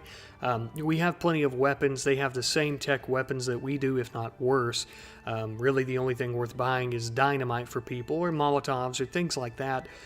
So I'm not really sure what to spend the silver on. Something I thought about doing, kind of brainstorming, maybe purchase slaves, bring them home, and then recruit them, or even just buy them and kind of to show that we're good people, we would, emancipate them. So I thought about maybe trying to do that in the future. But let me know what you guys think about that in the comments for sure as to what we should spend our wealth on.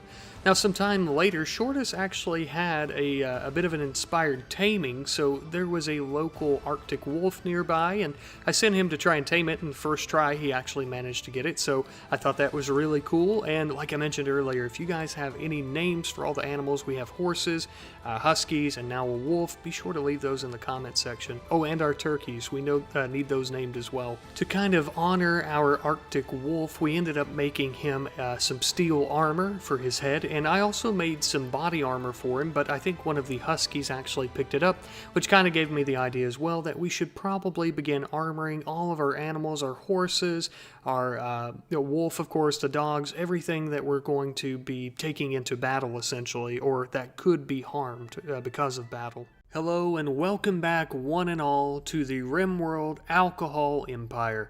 Today's episode, people, is going to be action-packed. There's a lot of shit that goes down. I'm just going to say I hope you guys are ready because this episode is pretty crazy. I'd also like to state that this episode will be the last episode in the Alcohol Empire series. The story, of course, will continue.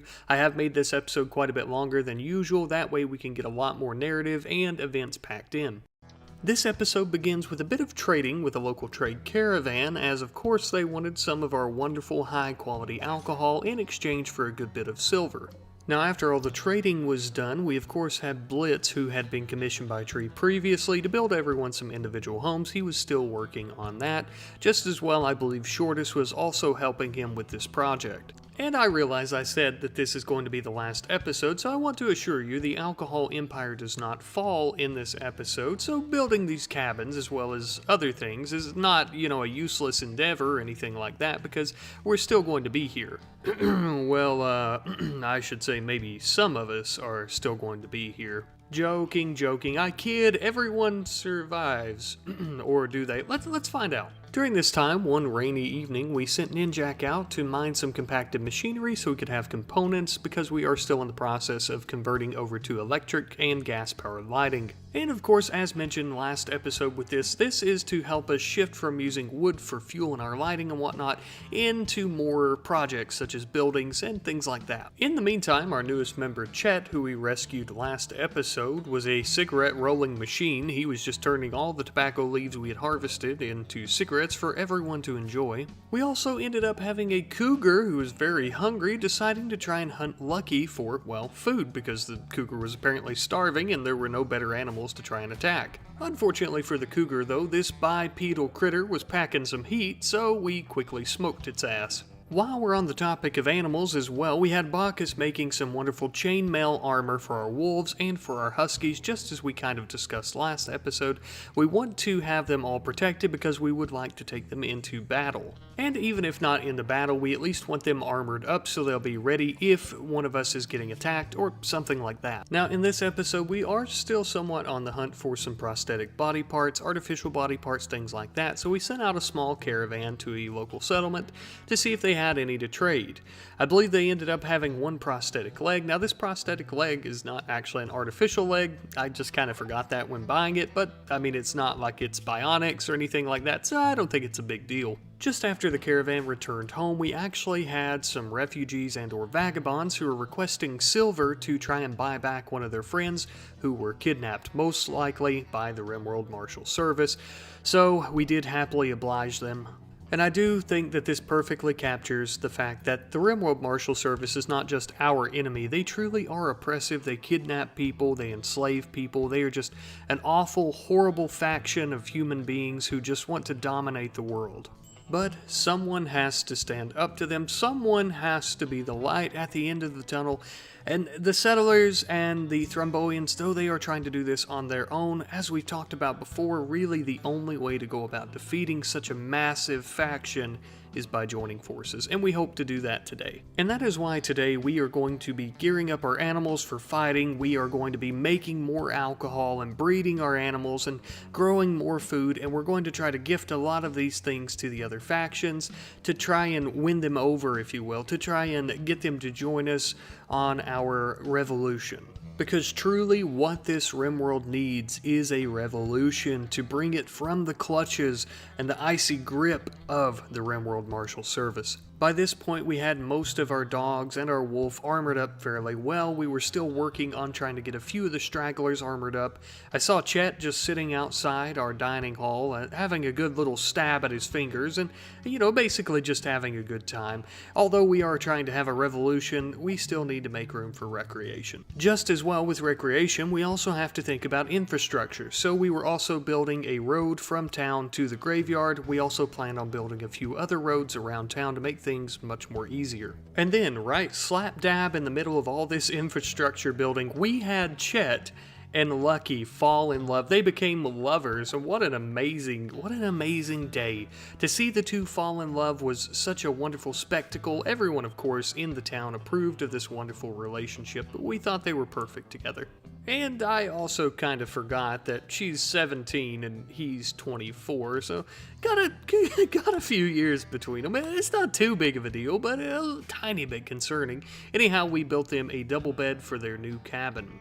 Chet also began working on a bit of a gift for Tree. It was a mechanical arm. This would be the most high quality limb that we could create. This also means it's going to take an extremely long time to complete, so we'll check back in with Chet and the mechanical arm later. We ended up having another trade caravan stop in, and they had just what we needed, so we traded them some packs of cigarettes as well as some alcohol for a few sticks of dynamite. What did we need the dynamite for? Well, my dear boy and or girl, we're going to use it for some death and destruction. But before that, Oakley had a growth moment, which was just so sad to me. Oakley is now 10 years old. It's so crazy to see that just a few episodes ago, she was baby Oakley. For us, it's only been a few episodes, but for this family in this colony, it's been a few years. Now, sometime later, we decided to go on a bit of a trading mission, as well as offering some gifts to local settlements.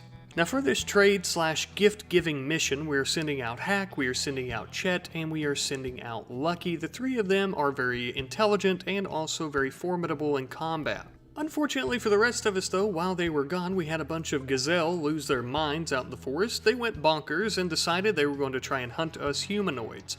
Of course though, we had Gatling guns and cannons and swivel guns and all these other wonderful things, so it didn't take us very long at all to end up destroying all of the gazelles. A lot of them were also killed in our traps, so basically they weren't much of a threat, thankfully. So for this trade mission, something I would like to mention is that the Thromboians and the settlers hate each other, so we're not going to be able to unite if those two can't get along.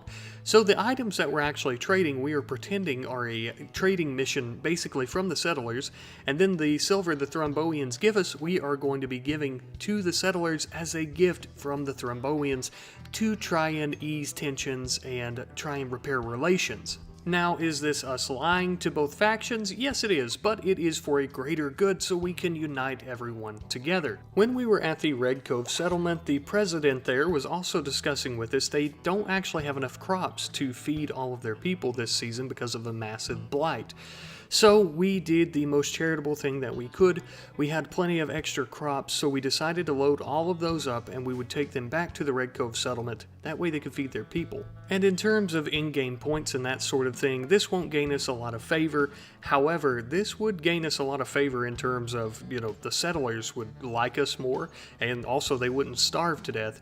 Our allies are not going to be very useful if they're all starving and or dead from starvation. During this time back home at Silverhorn Mountain, Blitz was working on a beautiful hospital for us all, and the suggestion to build a small hospital here at Silverhorn Mountain comes from our good friend Herr Schwaka. I apologize, I can't pronounce your name at all, so I'm so sorry about that, but thank you ever so much for the wonderful suggestion. And then of course, as if on cue, when things are going wonderful, what always happens? We end up having a raid or ambush or something from the RimWorld Marshal Service, and that's just what happened this time as well.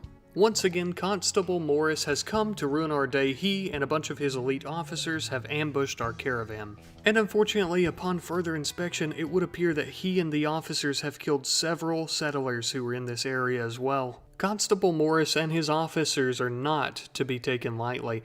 He is extremely powerful and extremely crafty with his tactics. He and the officers began surrounding our bootleggers. But our bootleggers were not afraid. They would stand tall in the face of oppression and in the face of... Oh my God, Lucky! Oh my God! The constable sniped Lucky from a distance and shot her right between the eyes. She was dead. Hack and then Ninjak began running for the nearest cover they could find. Luckily, Ninjak and Hack were on horses, so they were much faster than the officers. They looped around the ancient ruins, headed back, loaded Lucky up on their horses, and began running away from the officers. And thankfully, they did manage to make it back home alive. Everyone except poor Lucky. And now, of course, Hack and Ninjak had the awful task of trying to break this news to everyone else in the colony. It was decided that we would hold a bit of a memorial service, if you will, out by the statue in the center of town. Everyone gathered in the center of town for Lucky's memorial, all of her family, all of her friends, just before they took her to her final resting place. We were all enraged by what had happened. Our hearts felt empty without Lucky. We all felt sorrow, but we still were very, very angry. The most angry among us, of course, her siblings and her parents. Tree was so enraged by the murder of her stepdaughter, she vowed the absolute destruction of the RimWorld Marshal Service. During the funeral, Bacchus said a few words about her step-granddaughter, reminisced about all the times that she would see her playing with her baby sister, Oakley, or all the times that she would be in the brewery drawing on the ground, and just all the good memories. Unfortunately now, that's just all we have. Memories. Things were much more bleak now. There are many discussions as to what we should do. Tree and Shortus and the others, of course, led by their emotions, were very angry, and they had many, many plans, but really only one seemed as though it would be the best idea. The idea would be that Tree herself would go and speak with the president of the Red Cove settlement and discuss further options about possibly attacking the RimWorld Marshal Service and destroying the local settlement that they have. As a show of good faith, she would also take many leathers and furs and other things to offer to them as gifts, and she and Chet alone would be the ones to go. That way they didn't feel threatened by any armed presence of Shortus or any of the others. Shortly after arriving, the talks began, and then by nightfall, just like that, the Red Cove settlement was now our ally. Oddly enough, they were more than happy to ally with us, as the Marshal Service had been slaughtering so many of their settlers. Now this next portion of the video is going to be a little bit different, and it's going to be a bit of a shift in the mood. We are going to be building up our empire more and more and preparing for more battles and whatnot, but I did ask you guys last episode to provide plenty of names for all of our animals, so this is a little bit of a montage of me giving those names to our animals. I didn't include any of the comments because there were just so many, and thank you guys so much for that, honestly. But here are some of the names that we gave to them. And I know, like I mentioned, this is a bit of a shift in the mood, but let's keep in mind that naming these animals, the names that you have provided, is not just for fun, right?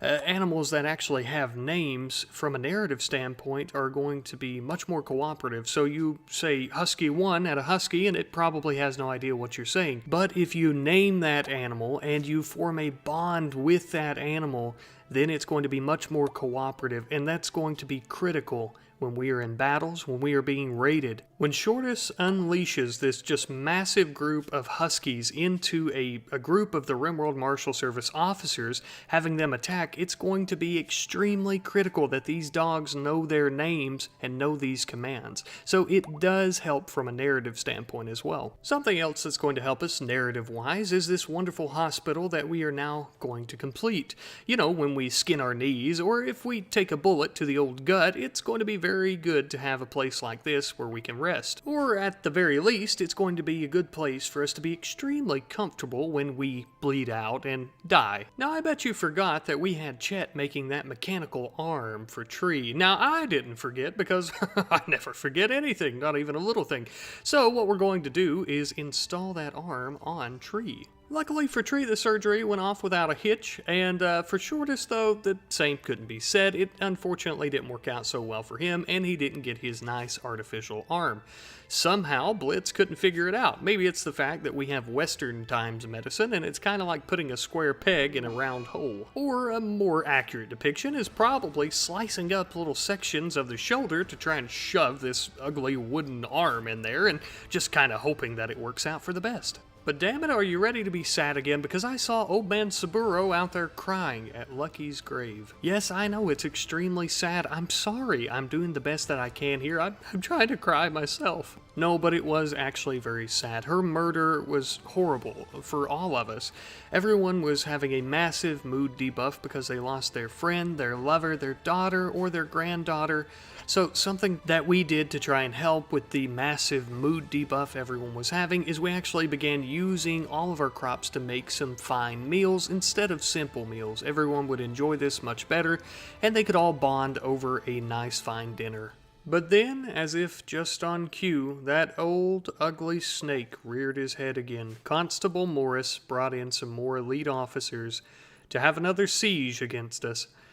But we had had enough. This siege would be the last. Even if we had to die to stop the constable, we would pay that price. We began firing our mortars, and they began firing theirs back at us. Thankfully, they were a bit inaccurate with their mortars and shot a bit too low. We fired back at them, and we even managed to get lucky with one hit. Now, the majority of this hit most of the mountain around them, but we did manage to kill a few officers. Don't be mistaken, though they are all crammed into the mountain there for whatever reason, this is a massive siege force. Once they begin their raid upon us, we need to make sure that as little officers as possible are still alive. They did manage a lucky shot on us at one point. Saburo was completely fine, and Shortus was only slightly injured though, thankfully. Then just like that, after a few more cracks from our mortars, it began. The officers began making their way towards us to assault the colony. Surprisingly, Tree remained very confident with a smirk on her face, even as the trumpets from the RimWorld Marshal Service blew in the distance. Tree commanded that Oakley and Reek both run to the brewery now. It was very urgent and they needed to get inside. Everyone seemed to believe it was because the Marshal Service was coming to raid us.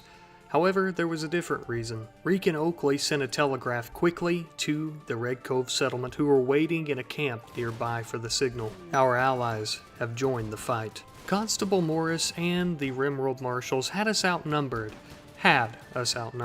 They were not anticipating that we would join forces with any local settlers or even Thromboians. They thought that we all hated each other, just as we all hate them.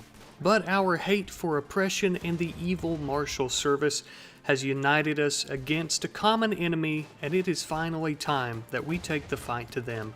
This battle will be over soon. Constable Morris and the other marshals will be dead. If not, they will be fleeing back to tell the others what had happened. But the Marshal Service will not be defeated here today. We have a lot of work to do. We and the Red Cove settlers did not let up our fire, even as the marshals tried to flee. They were flailing in the mud as bullets whizzed at them and over their heads to hit their comrades. We would kill as many as humanly possible today. But I hear you say, Rat Knight, what about Constable Morris? Where is Constable Morris? Well, there he is, don't you see him? Or what's left of him? It would appear that during the battle, Constable Morris was so surprised by our allies, he lost his head, if you will. Actually, Shortus shot him in the head with a cannon, which I'm sure felt amazing, seeing how Constable Morris done the same with his rifle to Shortus's daughter, Lucky. Well, vengeance had finally been served, and it was a bit of a closed chapter for us. Constable Morris had been the big bad, if you will, for quite a while now, and he had finally been defeated. But what do you do with trash like Constable Morris? Well, you burn it. We would not allow Constable Morris to be a martyr. He won't even be remembered. Chet ended up throwing a party just after the battle to celebrate the ending of this chapter and defeating of Constable Morris. In my opinion, it looked like everyone had a really good time. Everyone seemed very relieved that this was finally over. However, this wasn't exactly over with. We actually found a high-ranking officer bleeding out on the ground from the battle. The officer's name was Sergeant Sakura.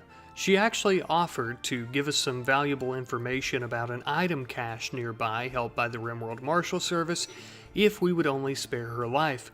Reluctantly, we did agree to this. Whatever chance that we had to disarm the RimWorld Marshal Service, or at least even partially disarm them, we had to take it. We did feel that the sergeant might not be telling us the whole truth, because though she states that she doesn't know what type of weapons are at the item cache, she also claimed that she's been there several times with Constable Morris. We felt that she might be withholding information from us. If this were to be the case, well, God help her soul, because we will not take that lightly. And anyone that we find at the item cache, we will beat them until we have answers if need be. The item cache, however, was not very far from Silverhorn Mountain. This is most likely where Constable Morris was getting the resources for all the ambushes and the raids. After arriving, we encountered the Marshal Service, but these were no officers. This was the RimWorld Marshal Service's military. These soldiers were not like the officers that we had encountered before. They were heavily armed, armored, and very well trained. Luckily though, Shortus had brought our wolf and our huskies along with us, and this would give us the upper hand in the battle. And just as well, thankfully, Hack had brought his trusty Molotovs and began setting some of the soldiers on fire. Unfortunately, we did end up losing one of our huskies during the battle, and just as well, the others were very injured. We accidentally ended up catching our wolf on fire, but he would survive. Shortus was plunging his sword through the chest of many of the soldiers as our huskies ripped the others to bits. And then the battle was over. But we had been lied to. This item cache contained no weapons. This item cache contained people. Many Thromboians, including children and one baby, who were enslaved under the RimWorld Marshal Service. These disgusting, depraved degenerates have went too far. We formed up a caravan and started heading towards the Thromboian settlement to give back their people. Of course, after explaining to the Thromboians who it was that had kidnapped their people, and just as well the good favor that we earned by giving back their people who were turned into slaves, they of course offered to join our cause. The collective union between Silverhorn Mountain, the Red Cove settlement, and the Thromboians was much better than just between us and the Red Cove settlement. We may have a force big enough to take on the RimWorld Marshal Service. Unfortunately, before the caravan returned home, our wolf ended up succumbing to his wounds. An infection had taken over his body, and he ended up dying, unfortunately. We would honor him, however, with a spot in our graveyard. Shortus obviously was very shaken up by the entire ordeal, as he and Jaeger had become so close. They had really bonded within the time since he had tamed him. They were very close friends by this point. We allowed him the honor of burying Jaeger in the graveyard. Now that we know that there were people, slaves, in the item cache instead of weapons, there was talk of executing the sergeant. Hack was the only one that came to the sergeant's defense, saying that she claimed she didn't know what was there, but the consensus was that she was lying. Was she lying? We may never know. Tree came to escort the sergeant to the center of town where she would be executed for her crimes. Hack obviously did not agree with this, but unfortunately he was outvoted by the others. Hack felt that his opinion and his voice no longer mattered, even after his countless years of service and all the trouble that he's went through here. If this execution was carried out, Hack would have to do something. And unfortunately, it was indeed carried out. Hack was obviously astonished that they hadn't heeded his words at all. They basically threw him to the wind. But what would or could Hack do? These were his friends. This was his family. The only thing to do would be to leave. Hack gave up and decided to leave Silverhorn Brewing Company. He did not like what we were becoming. Hack believed that because of the death of Lucky, everyone just sort of went off the deep end. Rightfully so, of course, but when you become very emotional like that, there's a point that you come back to reality and realize that being emotional and making these types of decisions based on nothing but emotion is very dangerous. Maybe we'll see Hack again someday. Sometime later, we receive contact from the RimWorld Marshal Service demanding silver. They state this was for our own protection, but really I believe it was to replace either the soldiers or the weapons that we had destroyed. Or maybe they were just being assholes and trying to threaten us. Regardless of the reason, after refusing, of course, we received notification that there was a massive raiding force from the RimWorld Marshal Service that had arrived. Leading these soldiers into battle against us was a very young-looking captain known as Hawthorne. He may be very young, but only time will tell how he does on the battlefield. We began firing our mortars at the soldiers, but this proved to be somewhat unfruitful. We sent Blitz over to the cannon to see if he could get a good view at them, and lucky enough, he could get a shot out. Lucky enough for us, a few of our cannonballs did manage to hit a few of their soldiers, killing some of them and injuring a few more. Unlucky enough, though, this enraged them and they began attacking. These soldiers were of course highly trained and very dangerous, but they were also very hard to hit as it was very dark out during this raid, and just as well their uniforms matched the environment very well. After a bit of battling, Blitz was downed very quickly and we began trying to make a strategic retreat back towards the brewery. Saburo was carrying Blitz back and then he was shot, dead. The others didn't even have time to see this as they were too busy trying to escape. They had no idea what had happened as they were fighting the soldiers. We had defeated the Marshal Service raiders though. The soldiers were extremely wounded, with the majority of them being dead or gravely wounded, bad enough that I highly doubt they'll make it back to their home base. Captain Hawthorne, however, would join them in retreating as he was too far away for us to stop. And I know this sounds cheesy because I did say this previously about Constable Morris, and it was obviously true, but this is not the last that we will see of Captain Hawthorne, mark my words. As Captain Hawthorne and his men were making their final escape out of our territory, everyone realized back home what had happened to Saburo. They were in shock. Yet another of our family member and or friends that had given their life in service to stopping this oppressive, tyrannical government that is the RimWorld Marshal Service. His sacrifice would not go in vain, though we hated to see him make it, and we're all very sad. After the gentle snowfall had ended, Bacchus had the great honor and great displeasure of having to bury her husband. And I hope it sinks in for you as it has for me that Saburo was the first person to truly join us here at the brewing company, and that he is now gone. Things have changed so much. As we look out into the fields of our beautiful city, we see nothing but dead bodies covered in stars and in green clothing with silver and iron helmets. And though these battles are these terrible, horrific events, each one brings us a step closer to liberating this planet. But for the majority of these battles, we have almost exclusively been on the defensive. Well, no longer. We are now going to be on the offensive. Before, we did not have the manpower. But now, we are not alone. We now have allies, and it is finally time.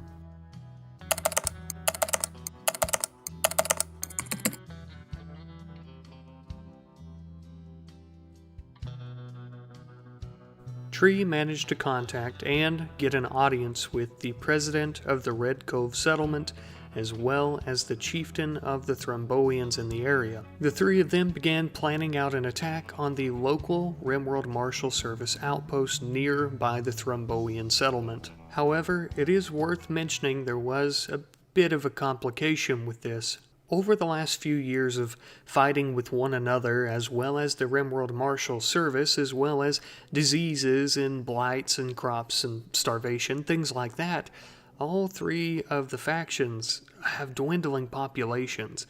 The amount of men and women who can fight are much lower than anticipated. From the Silverhorn Brewing Company, even Tree herself would be the only one who would be able to attend this battle, as the others had plenty of work to do back home with keeping the business alive, keeping the children alive, and just basically being able to keep everyone fed and everything running. But the three leaders did come to a consensus that the battle still needed to happen.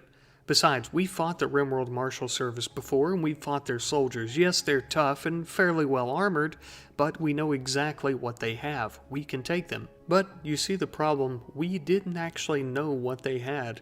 They were all wearing this strange armor made out of this strange metal. You see, the RimWorld Marshal Service has many mines, many of them in the northern snowy mountains. And in the northern snowy mountains, they occasionally find this metal called plasteel.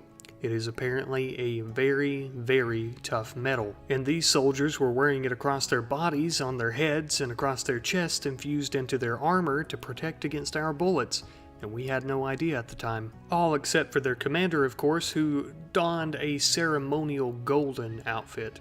Nonetheless, though, we would prepare to try and kill all of them. Among our ranks, we had many settlers armed with several different types of weapons, and just as well, we also had a Thromboian death squad at our disposal. We once feared these men and women in combat, But now we marched together as brothers and sisters in arms. A few of our settlers began firing their mortars at the soldiers. I don't believe we hit any of the soldiers right off the bat, but we did end up damaging some of their structures, and this enraged them, so they began attacking us. I'm going to be honest with you, I don't think we were ready for what these soldiers had in store for us. I don't think any of us were expecting them to be as tough as they were. They began charging at us, and then our Thromboians began charging at them. The idea was that our settlers would provide cover fire from the rear, as their firearms were much more superior than the Thromboians' bow and arrows, spears, and things like that.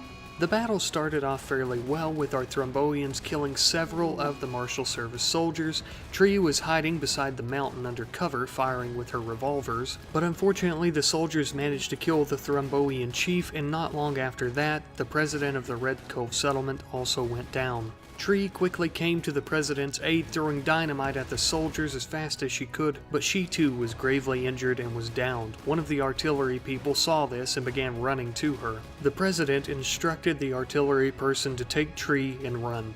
It was too late for him and the others that were there, but Tree still might be able to recover from her wounds. The artillery person took her and ran far, far away until leaving the area finally.